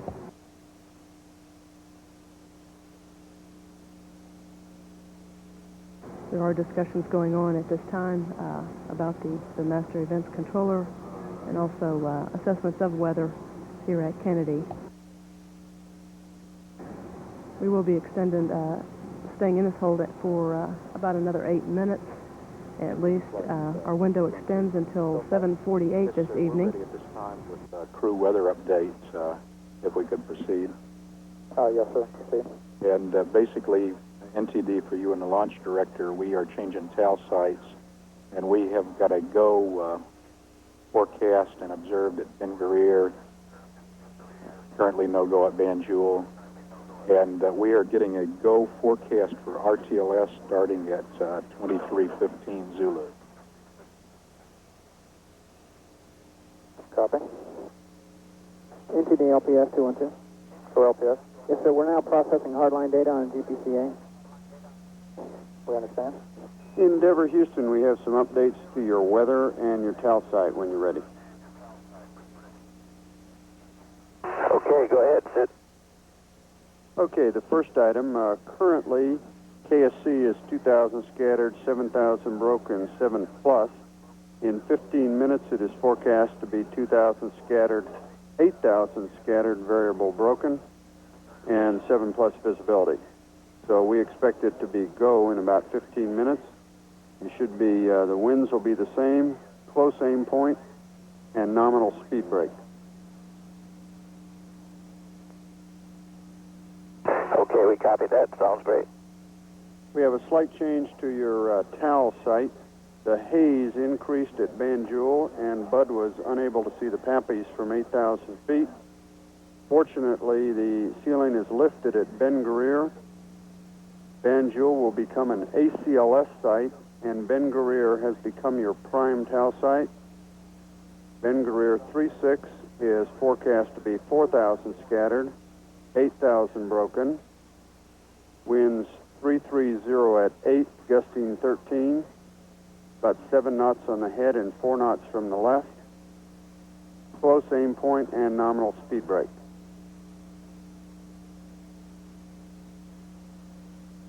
Okay, we copied all that. And if you'll turn to... And do you have an altimeter setting? And do you have an altimeter for Ben Guerir? Stand by on altimeter setting for Ben Guerir. Okay. And while we're getting you that, on page 8-4, I've got your Block 1 trajectory message.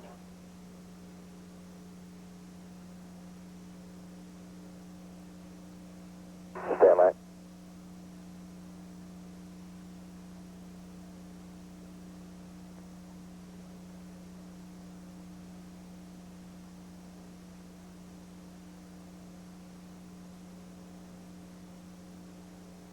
Okay, go ahead.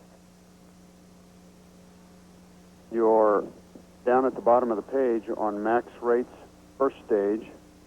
Roll 2 degrees per second at 60 seconds.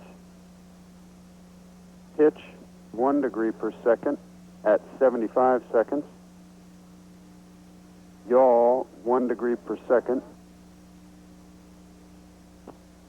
And lofted 0 nautical miles at a VI of 10,000 feet per second.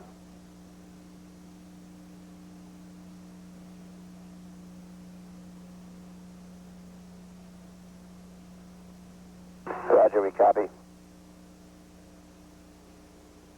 And the altimeter setting for Ben Guerir is 30.00.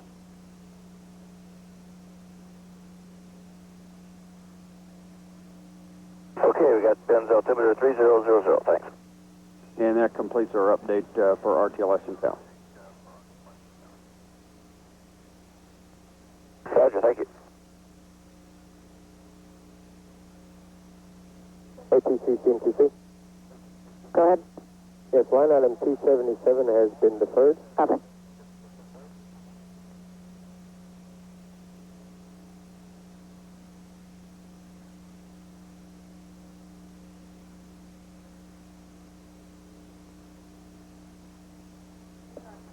SPE entity 212. Go ahead. Yes, sir. What are you showing for open constraints at this time? OTC, CDR. Go ahead, CDR. We're going to have to check with QC. The only thing I know is that 277 was cleared.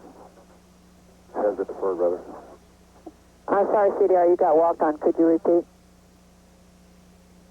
Roger, we're just reconfiguring spec 50 with the new update. Okay. And SPE entity, one more time on the constraint. One more time, line item 276, the AFM IPR 366 is still the only open constraint. NTD CMQC. Go ahead, Sensei. Yes, sir. Line item 276 was upgraded to a PR to 277, and that one has been deferred. Line item 278 is the new PR, or IPR 0367. I copy. And SPE, so that puts us with the next problem and the new GPCA problem for LPS. So that's fine. That's affirmative. Okay. And LPS entity, how are you doing on your reconfiguring? Entity LPS, the reconfigure is in work now. We expect to have the step up momentarily. Okay, and would that put you back in the launch countdown configuration? Yes, sir, it will. I copy.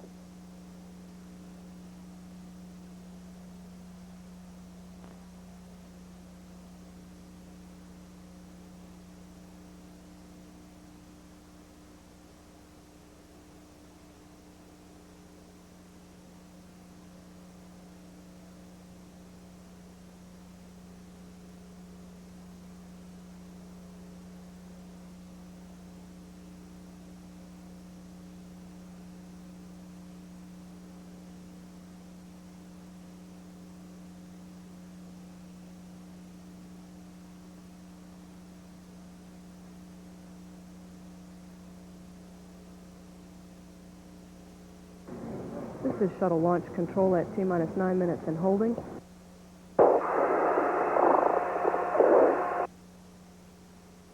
NTD, this SPE. Go SPE. All right, the line item referring to... We're still discussions on the master events controller. There are 2 of these units installed in the orbiter, and they provide control interface for critical liftoff and stage separation functions. Who is that?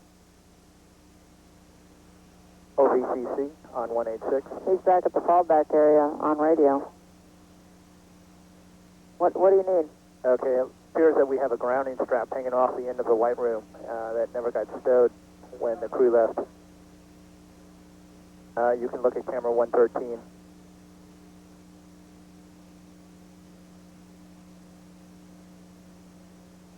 SPE entity copy on camera 113. Yeah, we're looking at this. NTDS 212. For LPS. Yes, sir. Our reconfiguration of the standby GP is complete, and we're back in launch posture. Copy. I'm Tony Clark in the CNN newsroom. Right about now, we were expecting the launch of the Space Shuttle Endeavour. NASA is currently having that launch on hold while they work a computer problem and while they take a look at the weather. The weather has been improving. They are working through the computer problem right now, and they are optimistic that they will be able to launch before 7:54. That's the end of the launch window. There is currently a 9-minute hold, or rather they are on a 9-minute hold, and we'll be bringing you up to date throughout the wait for the launch of the Shuttle Endeavour. We'll be back with the launch of the Shuttle Endeavour. I'm Tony Clark in the CNN newsroom. Now back to Moneyline. STM entity 212. Go ahead, sir. We're get JYVO to come up with another view of the that's showing on 113. Copy. The hold time has gone past the 10-minute mark. We are continuing to evaluate the glitch that happened in one of the master events controllers. Appears that we have seen this before in the past, and the master events controller relays commands from the orbiter's computers to fire explosive charges to the booster hold-down bolts at launch, and also to separate the tank and boosters in flight. Private aircraft over the SLS is clear at this time. Copy, thank you. EPD SPE. Go SPE. I'd like launch director on 245, please. Launch director, copy. Yeah, we copy, and we're going to work the mech anomaly there, and I think everybody's converged that we're going to be okay on that, but we'll get back to you, and the only other item then will be the weather. So I think at this point, what we ought to do is plan on we're probably not going to be able to come up to T-9 and counting before we get to 7:15. So I think we ought to get everybody oriented to thinking toward a 7:30 T0, and we'll get back to you on the strategy of going down to T-5 minutes. I copy, and the advisors still have a GPCA reconfiguration in work, which would be a constraint. I understand.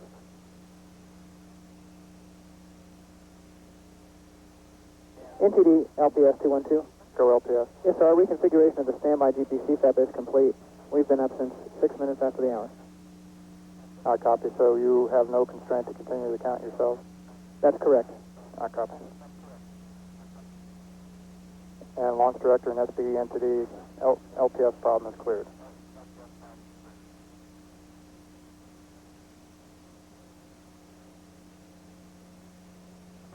Launch Director Bob Seek announced to the team we would be extending this hold, and we'll try for a T0 tonight at 7:30 p.m. Eastern Time, which means we would be resuming our launch countdown in about 11 minutes, 11 to 12 minutes. The change in work? There are discussions going on offline about the master events controller, but Launch Director seems optimistic on a resolution of this situation. And we are continuing to look at weather conditions.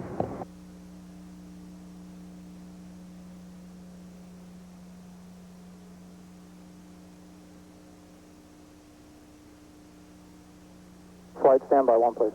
Wilco.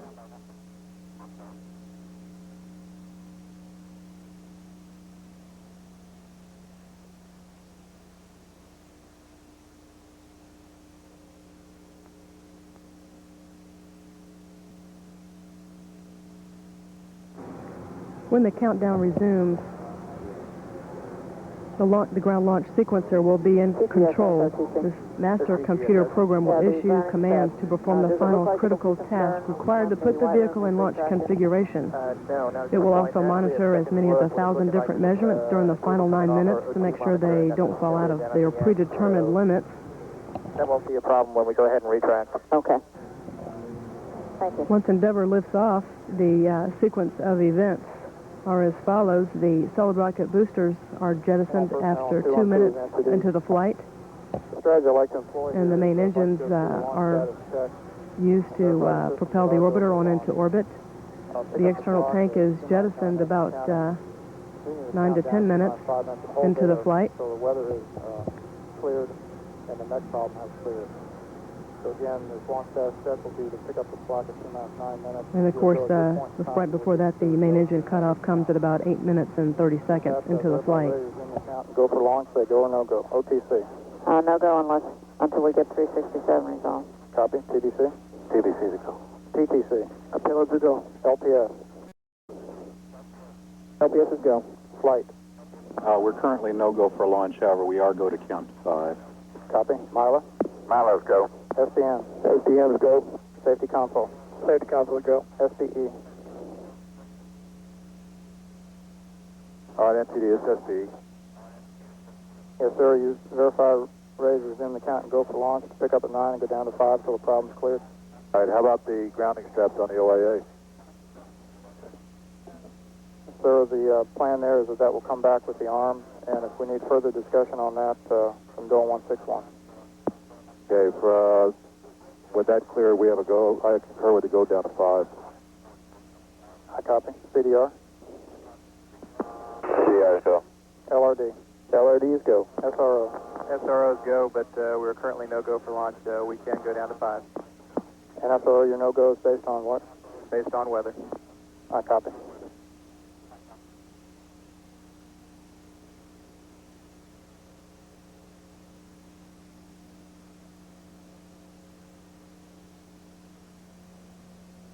Launch Director, NTD 212.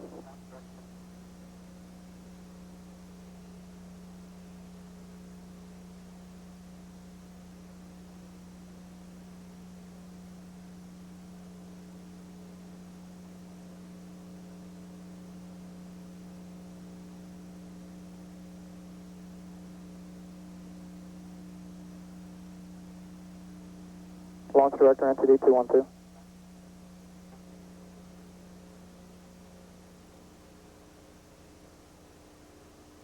CISL and JRPS, NTD 212, activate recorders, please. ISL, Wilco. JRPS, Wilco. NTD launch direct on 212. Go, Launch Director. Okay, Mike, have you taken your poll and you're ready to go? Yes, sir. We have 4 systems that are no-go to pass through 5 minutes, OTC, flight, SPE, and SRO. Other systems are go for the total count. I'd like concurrence to pick up and go down to 5 and hold there. Okay, with the understanding that you won't do Apu Pre-Start, you would hold at that point. Yes, sir. Roger, you got permission to go that far. Copy. And all systems, countdown clock will resume momentarily. Count down to 5 minutes and hold there pending problem resolution. GLS NTD, pick up the clock on your mark. Copy.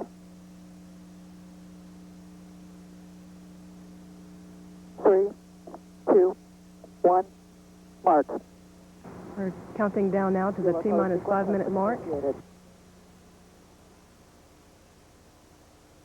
We will be holding at that point to clear up the final issues for the count tonight. There are discussions going on about the Master Events Controller, and we're still monitoring weather conditions at Kennedy. We'll put it in work.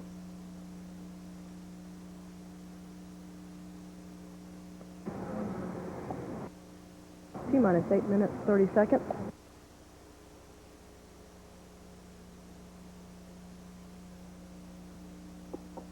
NTD ISL. Go ISL. Okay, we're still waiting for flight on 145 for recorder activation. Houston flight NTD, you copy 145. NTD flight, we're going to hold that activation until we get done with our other commands. Okay, I copy. At this time, I'd like to give you the launch target ID, and OMS target ID, and ESM. T-minus 8 minutes and counting. Target late pane 42502, and OMS target late pane 42702. Copy. And this will constrain our the time at which we can pick up the count NTD, and I'll get back with you on those times. Yes, sir, understood. And per step Charlie, perform pass target uplink loading. Wilco. And PLT OTC, configure your fuel cell essential bus source switches. NTD ISL. Go ISL. Yeah, I just want to remind you, The orbiter access arm is being retracted away from the vehicle, and we can see Commander Brandenstein waving out the window. NTD CGLS. Go GLS. Yes, sir. This arm can be re-extended in just a few seconds if necessary. The orbiter access arm retract milestone. Copy that. OTC, PLP, essential buses are connected to the fuel cells. Copy that, thank you. Pilot Chilton flipped switches in the orbiter's crew cabin to directly connect the 3 fuel cells to the essential power buses.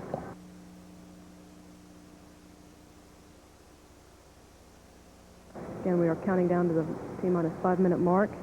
We will not start the APUs, planning on holding at this point.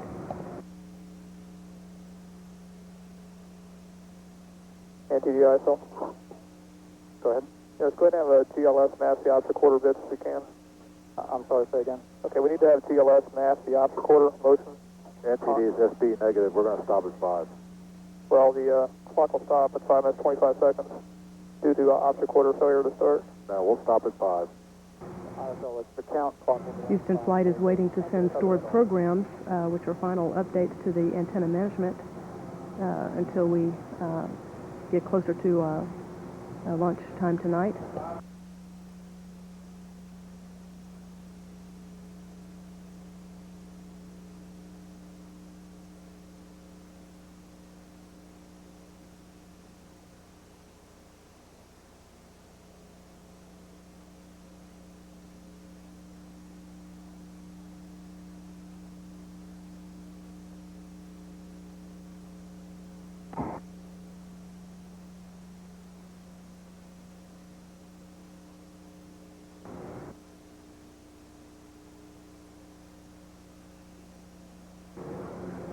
Counting down to hold at the T-minus 5 minute mark here. NTD Flight 212. Go flight.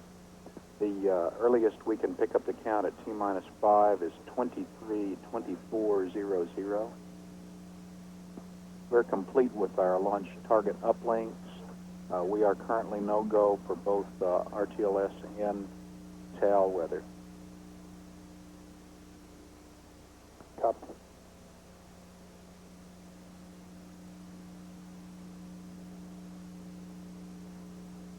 And all personnel on 212, the earliest we can pick up the clock now at T-minus 5 minutes would be 23:24. That would put us at 23:29 for T0, which would be the opening of pane 2. Again, we will hold at T-minus 5 minutes, and we are there, holding. Launch window ends at 23:54:07.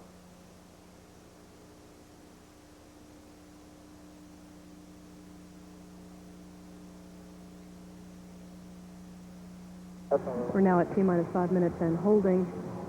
Flight controllers have concerns about weather conditions at the transoceanic abort sites and also here at Kennedy Space Center.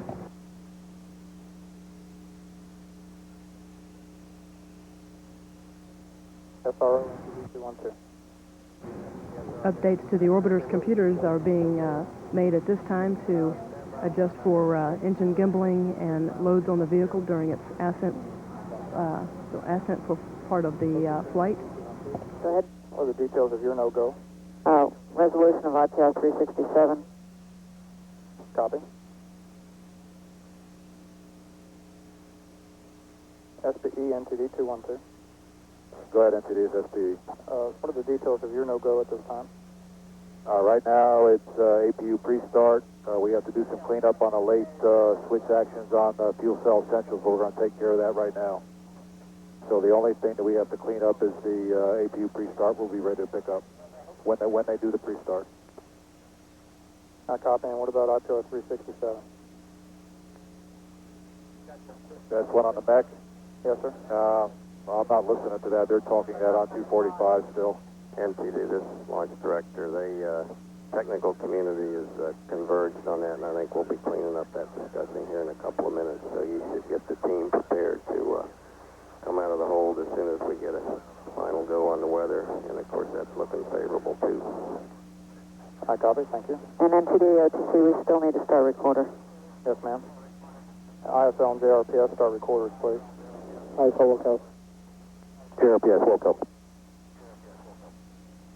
And flight, are you in position to activate recorders now?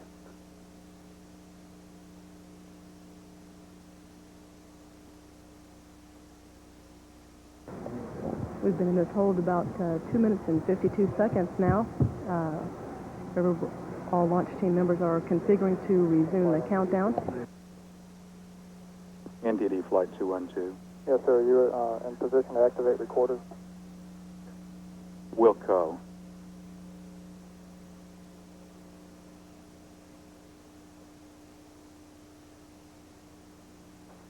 NTD, this is ISL. Go ISL. Yes, due to the history of this recorder, we feel it would be better to activate the recorder as soon as possible. Yes, sir, we concur. And Houston Flight, NTD, please activate NAS recorder. Flight, we copy and will comply.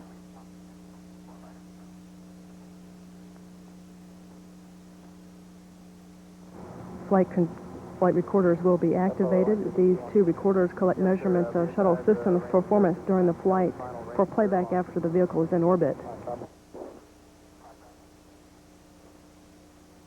Launch Director, NTD 212.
Flight controllers are looking at rain at the transoceanic abort site, Ben Guerir.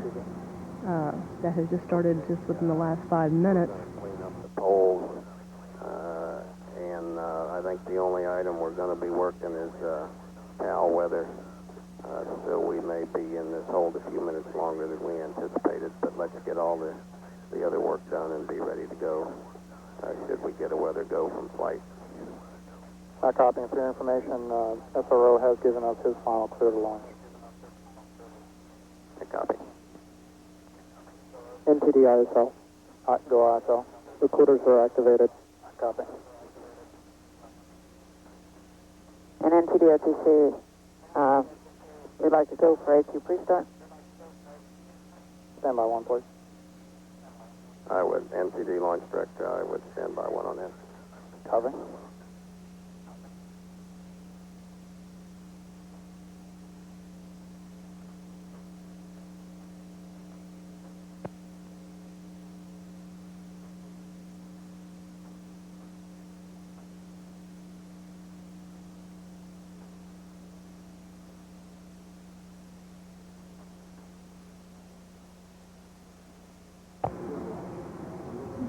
The only issue being worked at this point is the rain at Ben Guerir, the transoceanic abort site. Weather here at Kennedy for an RTLS is go at this time.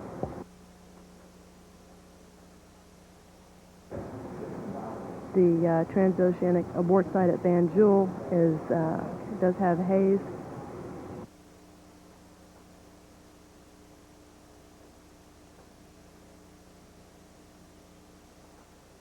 There are pilots in the area there at those two sites monitoring the conditions.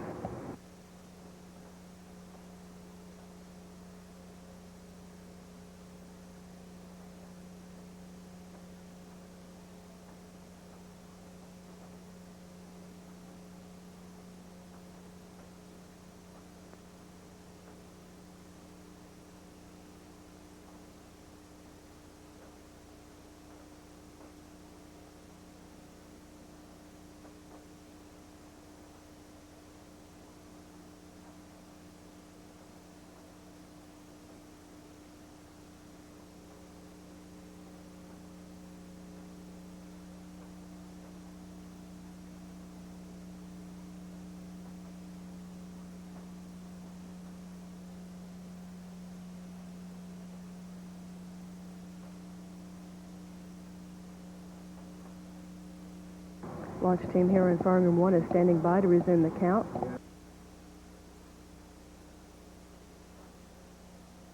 Weather looks good here at Kennedy for launch this evening.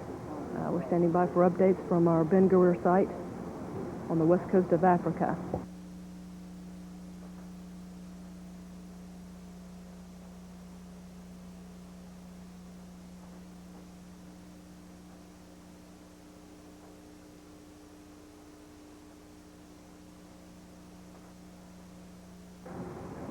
We're in the last few minutes of our countdown to launch Endeavour on its maiden voyage.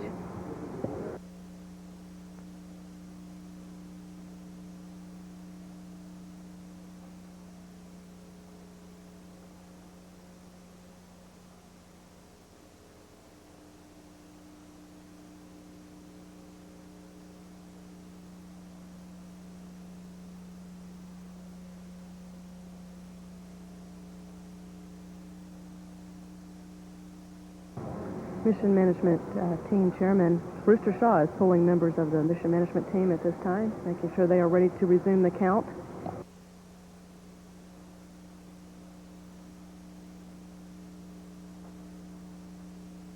And all personnel 2 and 2 is entity reminder. We need to be configured to pick up the clock here shortly. You still need to go through APU pre-start, get the final go from flight for TAL and RTLS weather, and the final clearance on IPR 367. And then we would need to ask the launch director for his go. At that point in time, we would be clear to pick up.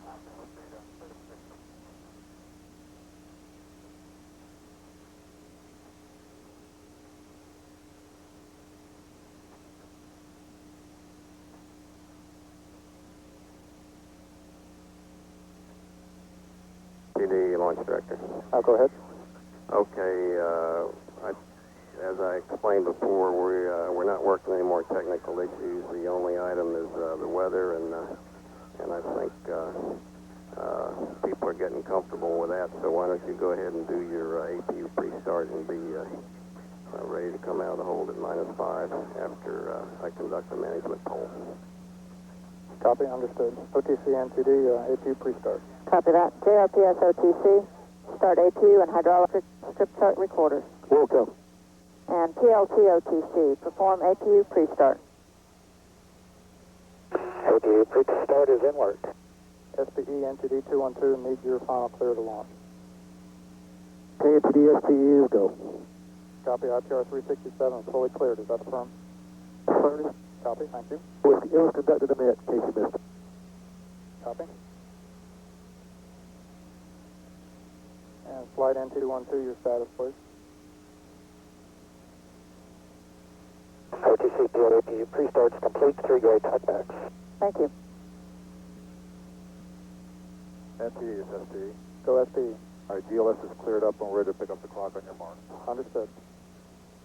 Houston flight NTD 212. NTD Flight 212. Yes, sir, your status on the weather, please. Yes, sir. We are working on our last constraint at this time. We expect to have a recommendation momentarily, NTD. Copy. And launch director NTD 212. Go ahead. Yes, sir. With APU pre-start complete and SPE final go, we are only waiting for flight go at this time. And yours. I copy.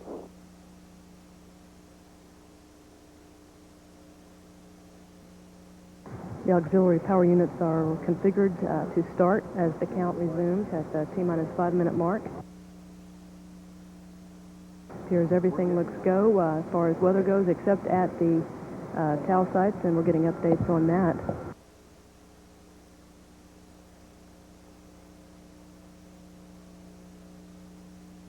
Team is not working any technical issues at this time.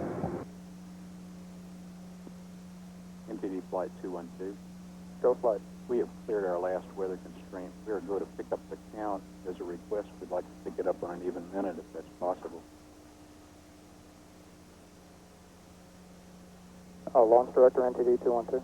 Yeah, we copy. Let's check with the management team here, and then you can get GLS all set to go. Copy. And I'll conduct the management poll at this time. Engineering director, launch director, 212. Bob, engineering is go. Copy, thank you, Bob. Safety and quality director.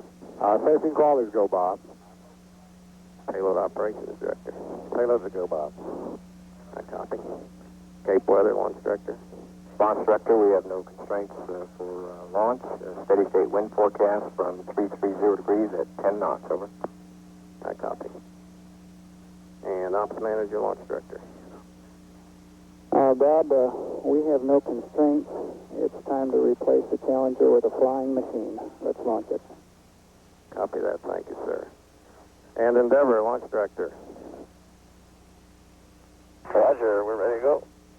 Copy that. Well, I hope in a few minutes, Dan, we can cut the mooring lines on this ship and have you and your crew sail out of here. So we'll wish you a good voyage, and we'll see you back at the dock. NTD, you have a go to proceed. Copy, thank you. And given the dynamics of the situation, GLS, pick up the calendar mark, please. Copy. Standing by momentarily to resume the countdown. We're going to pick up at 23:35. Stand by. We'll be resuming the count in about 10 seconds at the T-minus 5-minute mark. Resume on my mark. 5, 4, 3, 2, 1. Mark. We're now at T-minus 5 minutes and counting. CLT OTC, perform APU start. APU starts and work. CDR OTC, reconfigure heaters. Roger, heater reconfig and work. Pilot Chilton is starting the auxiliary power units, and Commander Brandenstein is reconfiguring the orbiter's heaters for launch.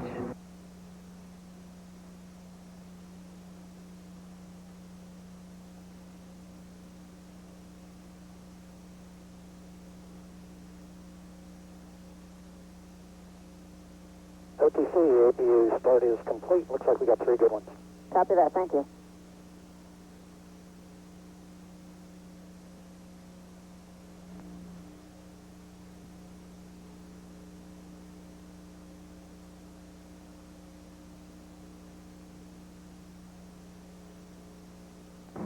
T-minus 4 minutes and counting. Sequence 4. A final purge sequence of the main engines is underway. The valves on the engines are being prepared for engine start. At the 1-minute point in the count, an engine ready indication will be given.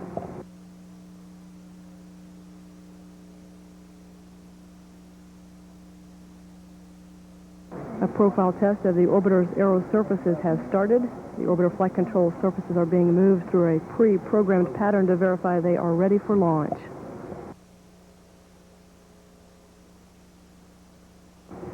The 3 engines are being gimbaled and positioned for launch at this time.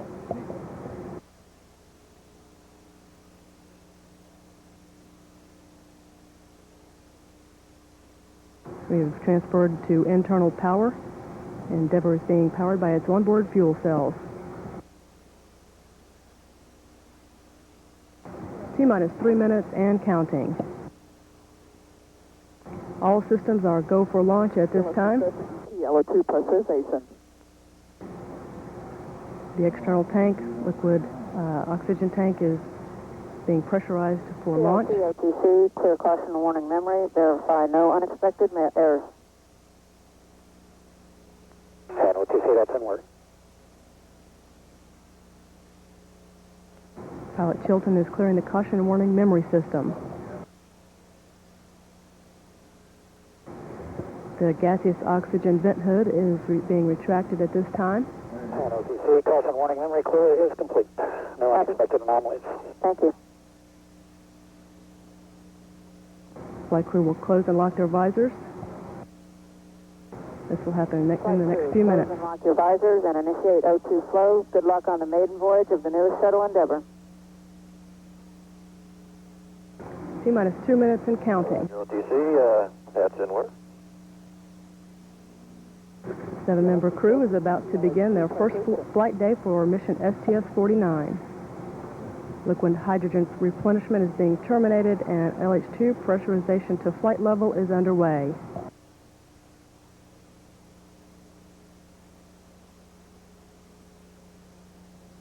Less than 2 minutes away now from the launch of Endeavour. This launch marks the 3rd shuttle flight this year.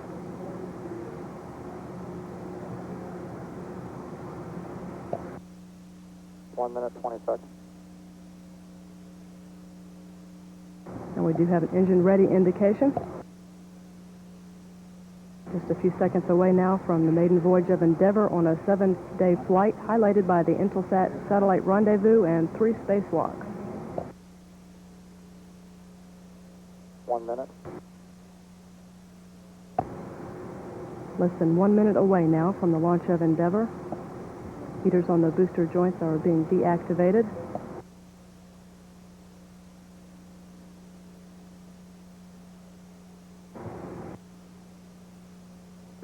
T-minus 40 seconds and counting.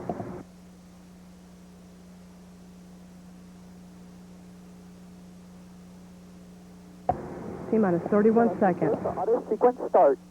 Endeavour's 4 redundant computers have primary control of critical vehicle functions for the remainder of the count. T-minus 20 seconds. T-minus 15. T-minus 10.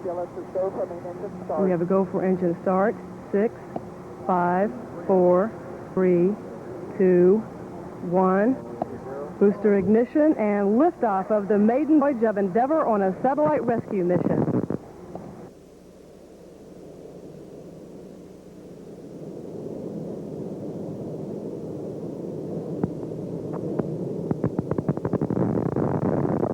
Roll program, Houston. Roger, roll, Endeavour. Houston now controlling, roll maneuver complete. Endeavour's in a heads-down position on course for a 28.35-degree orbit.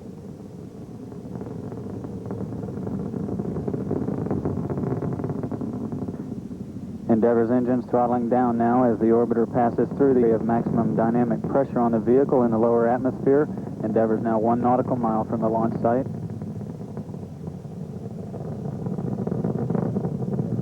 Engines now beginning to throttle back up.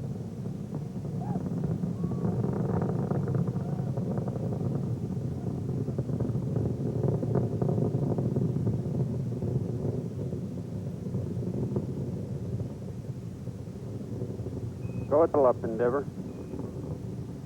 Roger, Houston, go throttle up. 1:15 seconds. All 3 engines now back at 104%. 3 good hydraulic systems and electrical systems aboard Endeavour. Vehicle's now traveling 2,000 feet per second, or about 1,300 per hour. Altitude 64,000 feet, range from the launch site, 8 nautical miles.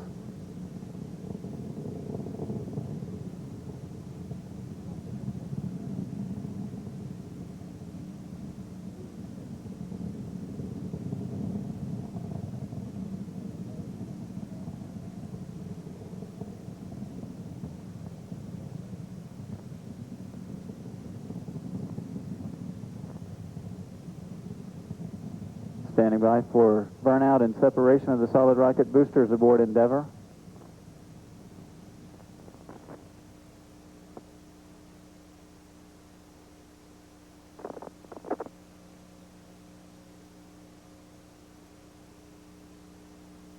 SRB separation confirmed. Time 2 minutes 20 seconds.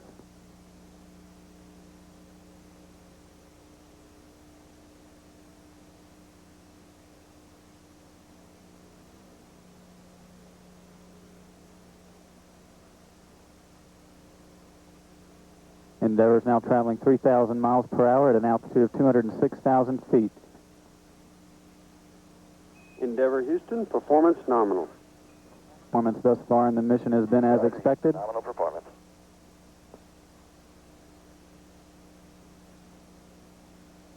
Two-engine Ben Guerrier.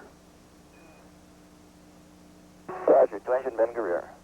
3 minutes into the flight, and can reach Ben Guerrier in Morocco in the event of a single engine failure. All 3 are still at 104%. 3 good hydraulic systems and electrical systems aboard Endeavour. The orbiter's Endeavour's now 71 nautical miles from the launch site at an altitude of 270,000 feet. Endeavour's now traveling 3,700 miles per hour.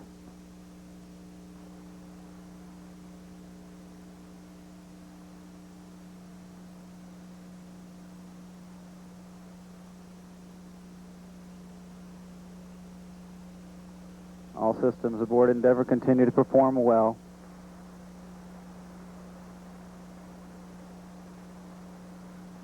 Endeavour's now 100 nautical miles from the launch site at an altitude of 309,000 feet.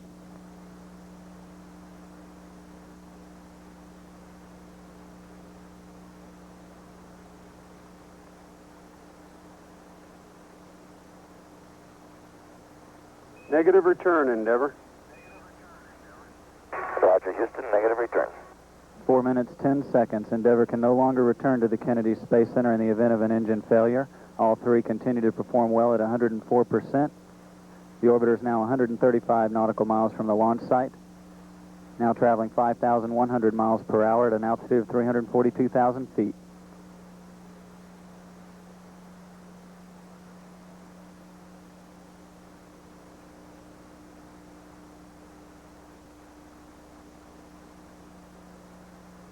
Press to ATO, Endeavour. Select Banjul. Roger, pressing the ATO, selecting Banjul. Endeavour can reach orbit on 2 engines should one fail. However, all 3 still performing well at 104%. 3 good hydraulic systems and 3 good fuel cells aboard the vehicle. Endeavour's altitude 361,000 feet, downrange from the Kennedy 200 nautical miles. The orbiter is now traveling 6,100 miles per hour.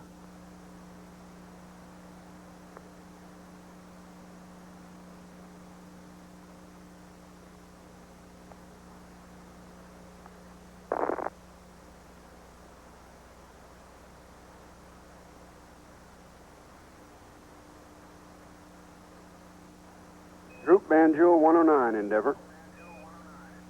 Roger, Houston, Droop Banjul 109. Endeavour can reach Banjul on 1 engine should 2 fail at this point. All 3 still at 104. Miko, Endeavour. Roger, Houston, press to Miko.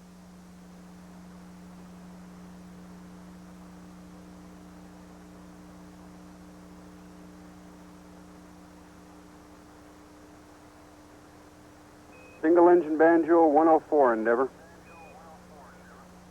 Single engine Banjul 104.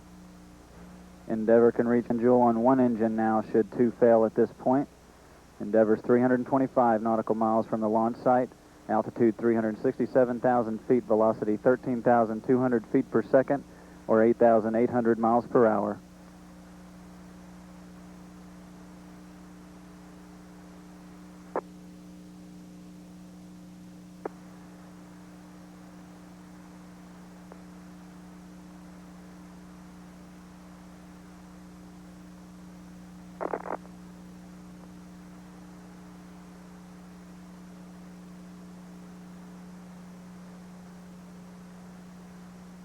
Single engine press 104, Endeavour.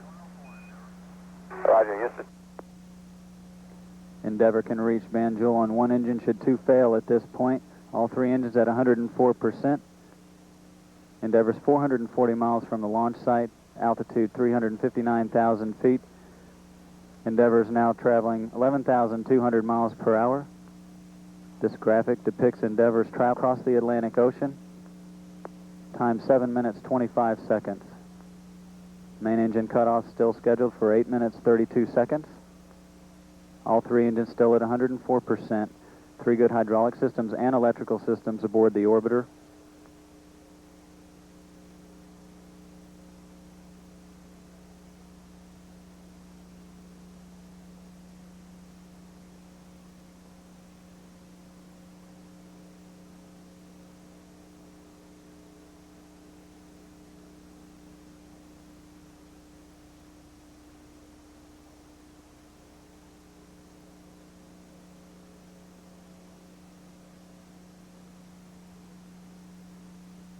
Engines aboard Endeavour beginning to throttle back now as the vehicle passes near 3 Gs or 3 times gravity to maintain the structural loads on the vehicle.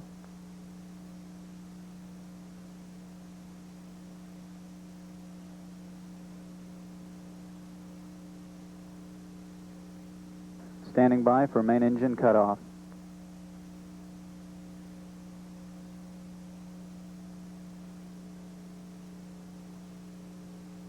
Miko, Houston. Copy Miko, Endeavour.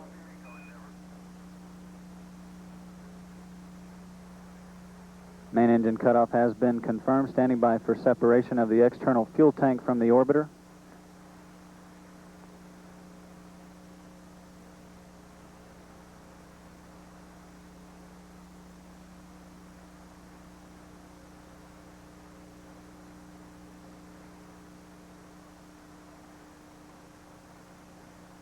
Endeavour, Houston, we see a nominal Miko, no ohms 1 required. Roger, Houston, nominal Miko, no ohms 1. 9 minutes 20 seconds. External tank separation has been confirmed. Endeavour safely in orbit. All 3 engines performed as expected.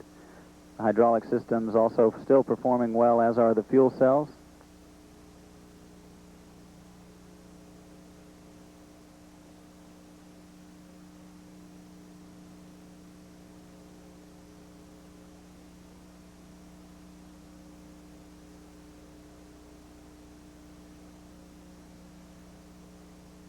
Endeavour's now 1,030 miles from the launch site, now traveling about 17,500 miles per hour, or at orbital velocity.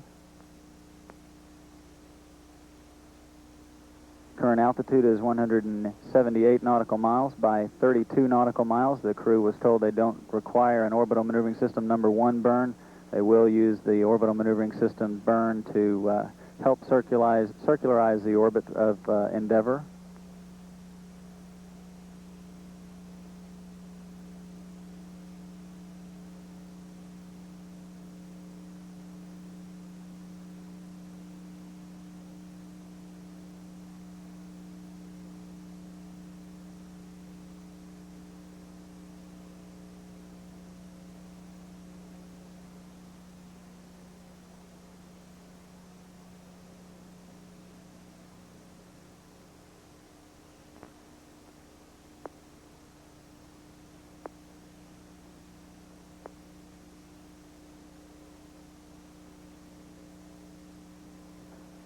Dump of the residual propellants through the main engines is currently underway aboard Endeavour. Ascent Flight Director Wayne Hale polling the room to get a go to shut down the auxiliary power units that provide power to the orbiter during the ascent phase of flight.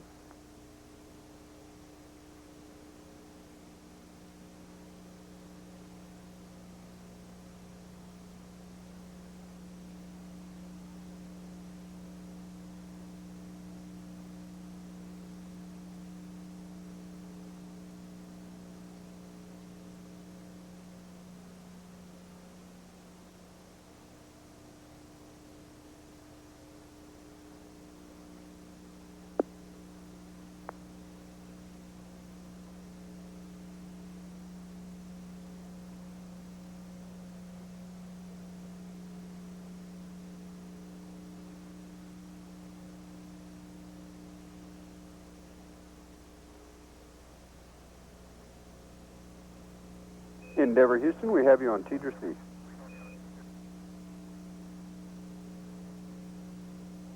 Roger, Houston, we got you loud and clear.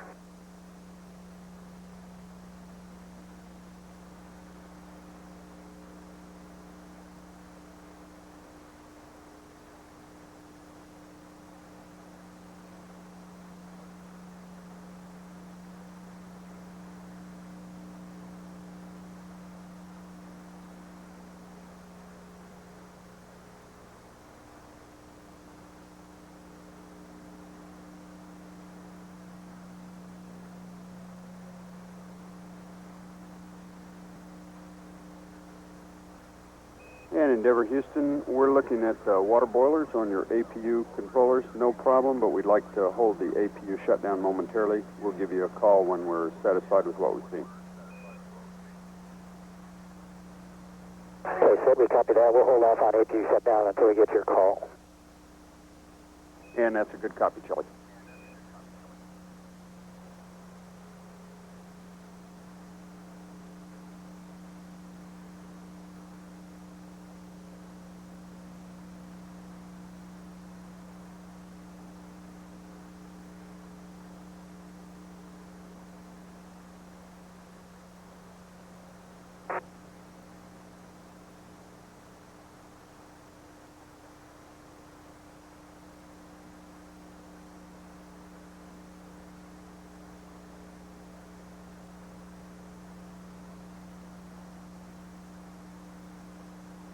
Endeavour Houston, for Chile, we see 3 good water boilers. Your go for APU shutdown.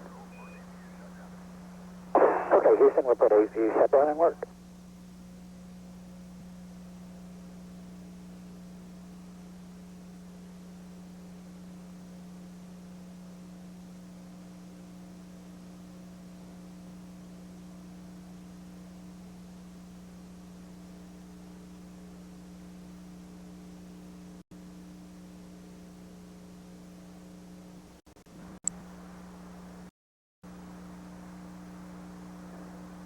As we continue. Endeavour APU shutdown complete. Endeavour Houston, we copy. APU shutdown complete. Thanks. As we continue to watch launch replays of Endeavour's maiden voyage, the crew aboard Endeavour has shut down the auxiliary power units. They are used to provide hydraulic power to the vehicle's flight control surfaces. Those are no longer needed once the vehicle is in.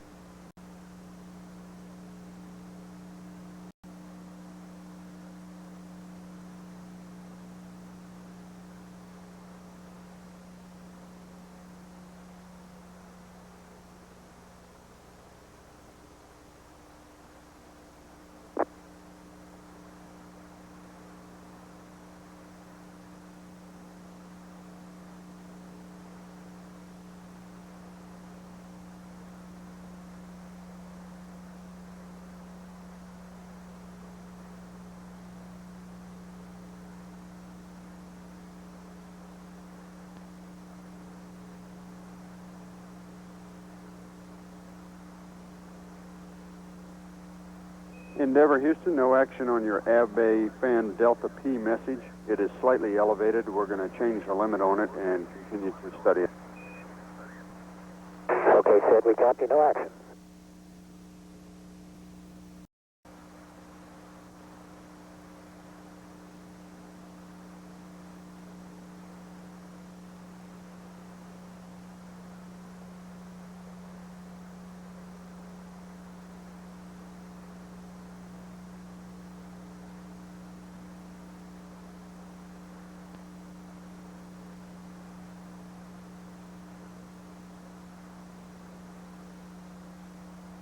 Endeavour Houston, no action on your Ave fan Delta P message. It is slightly elevated. We're going to change the limit on it and continue to study it. Okay, Sid, we copy, no action.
Endeavour Houston, when you have an opportunity, I have action for someone on panel A12.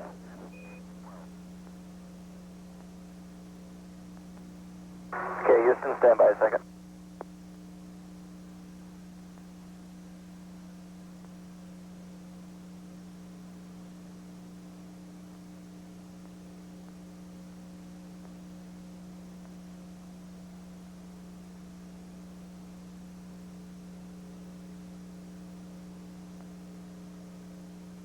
Okay, Sid, go ahead on A12. Okay, we're looking at the tank fuel line H2 sys. We need 1 Bravo, 2 Bravo, and 3 Bravo, all 3 switches to auto. Understand, tank fuel line H2O system, 1 Bravo, 2 Bravo, and 3 Bravo to auto. That's a good copy, Rick. Thanks.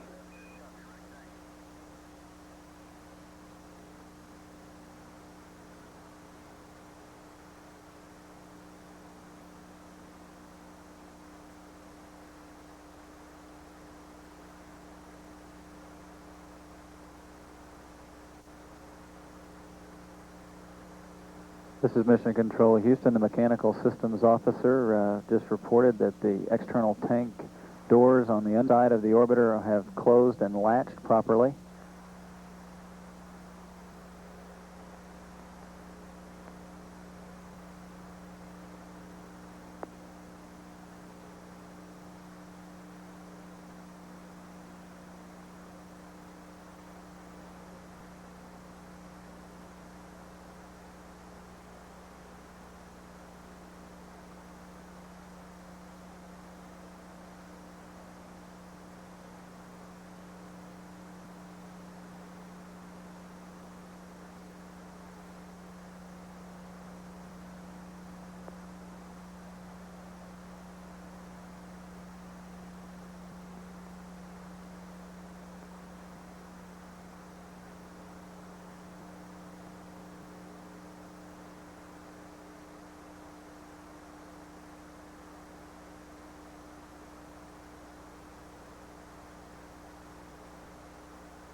Endeavour Houston, I have a single change to your OMS 2 target. Let me know when you're ready to copy. Roger, you say it. We need to change H2 to 147.4. Everything else is good. Your go to load after you change that. Roger, Houston, changing HT to 147.4.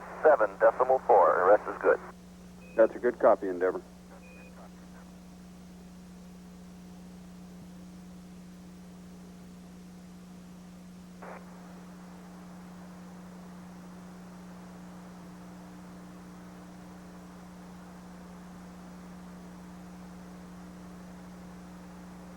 Bernie, all day long, NASA was watching the weather and hoping, keeping their fingers crossed that the weather would cooperate with this, the first launch of Endeavour. Early this morning, there was said to be a 70% chance that the shuttle would not launch, but NASA officials pressed ahead just in case there were a chance that everything would go all right. Then, about 34 minutes behind schedule, NASA did what the astronauts call light the candles. We have a go for engine start. 6, 5, 4, 3, 2, 1. Booster ignition and liftoff of the maiden voyage of Endeavour on a satellite rescue mission. This will be a 7-day mission. In fact, this will be one of the most exciting missions visually that NASA has had in a long time. This is, as I said, the first launch of the shuttle Endeavour. It was delivered to NASA 1 year ago today, and it's been outfitted ever since then. As I say, the 7-day mission really gets going in day 4. That's when a communication satellite is captured, brought into the shuttle, and a booster is added to it. Back 2 years ago when the shuttle was first launched by an unmanned rocket, the booster failed, and the satellite has been in an unusable orbit ever since then. It is a tricky maneuver, but it will be the first of 3 spacewalks for this shuttle mission. The other 2 spacewalks, each about 6.5 minutes long, will involve construction techniques for the space station. As I say, it should be an exciting week of shuttle coverage, and of course, we will bring it to you every day. I'm Tony.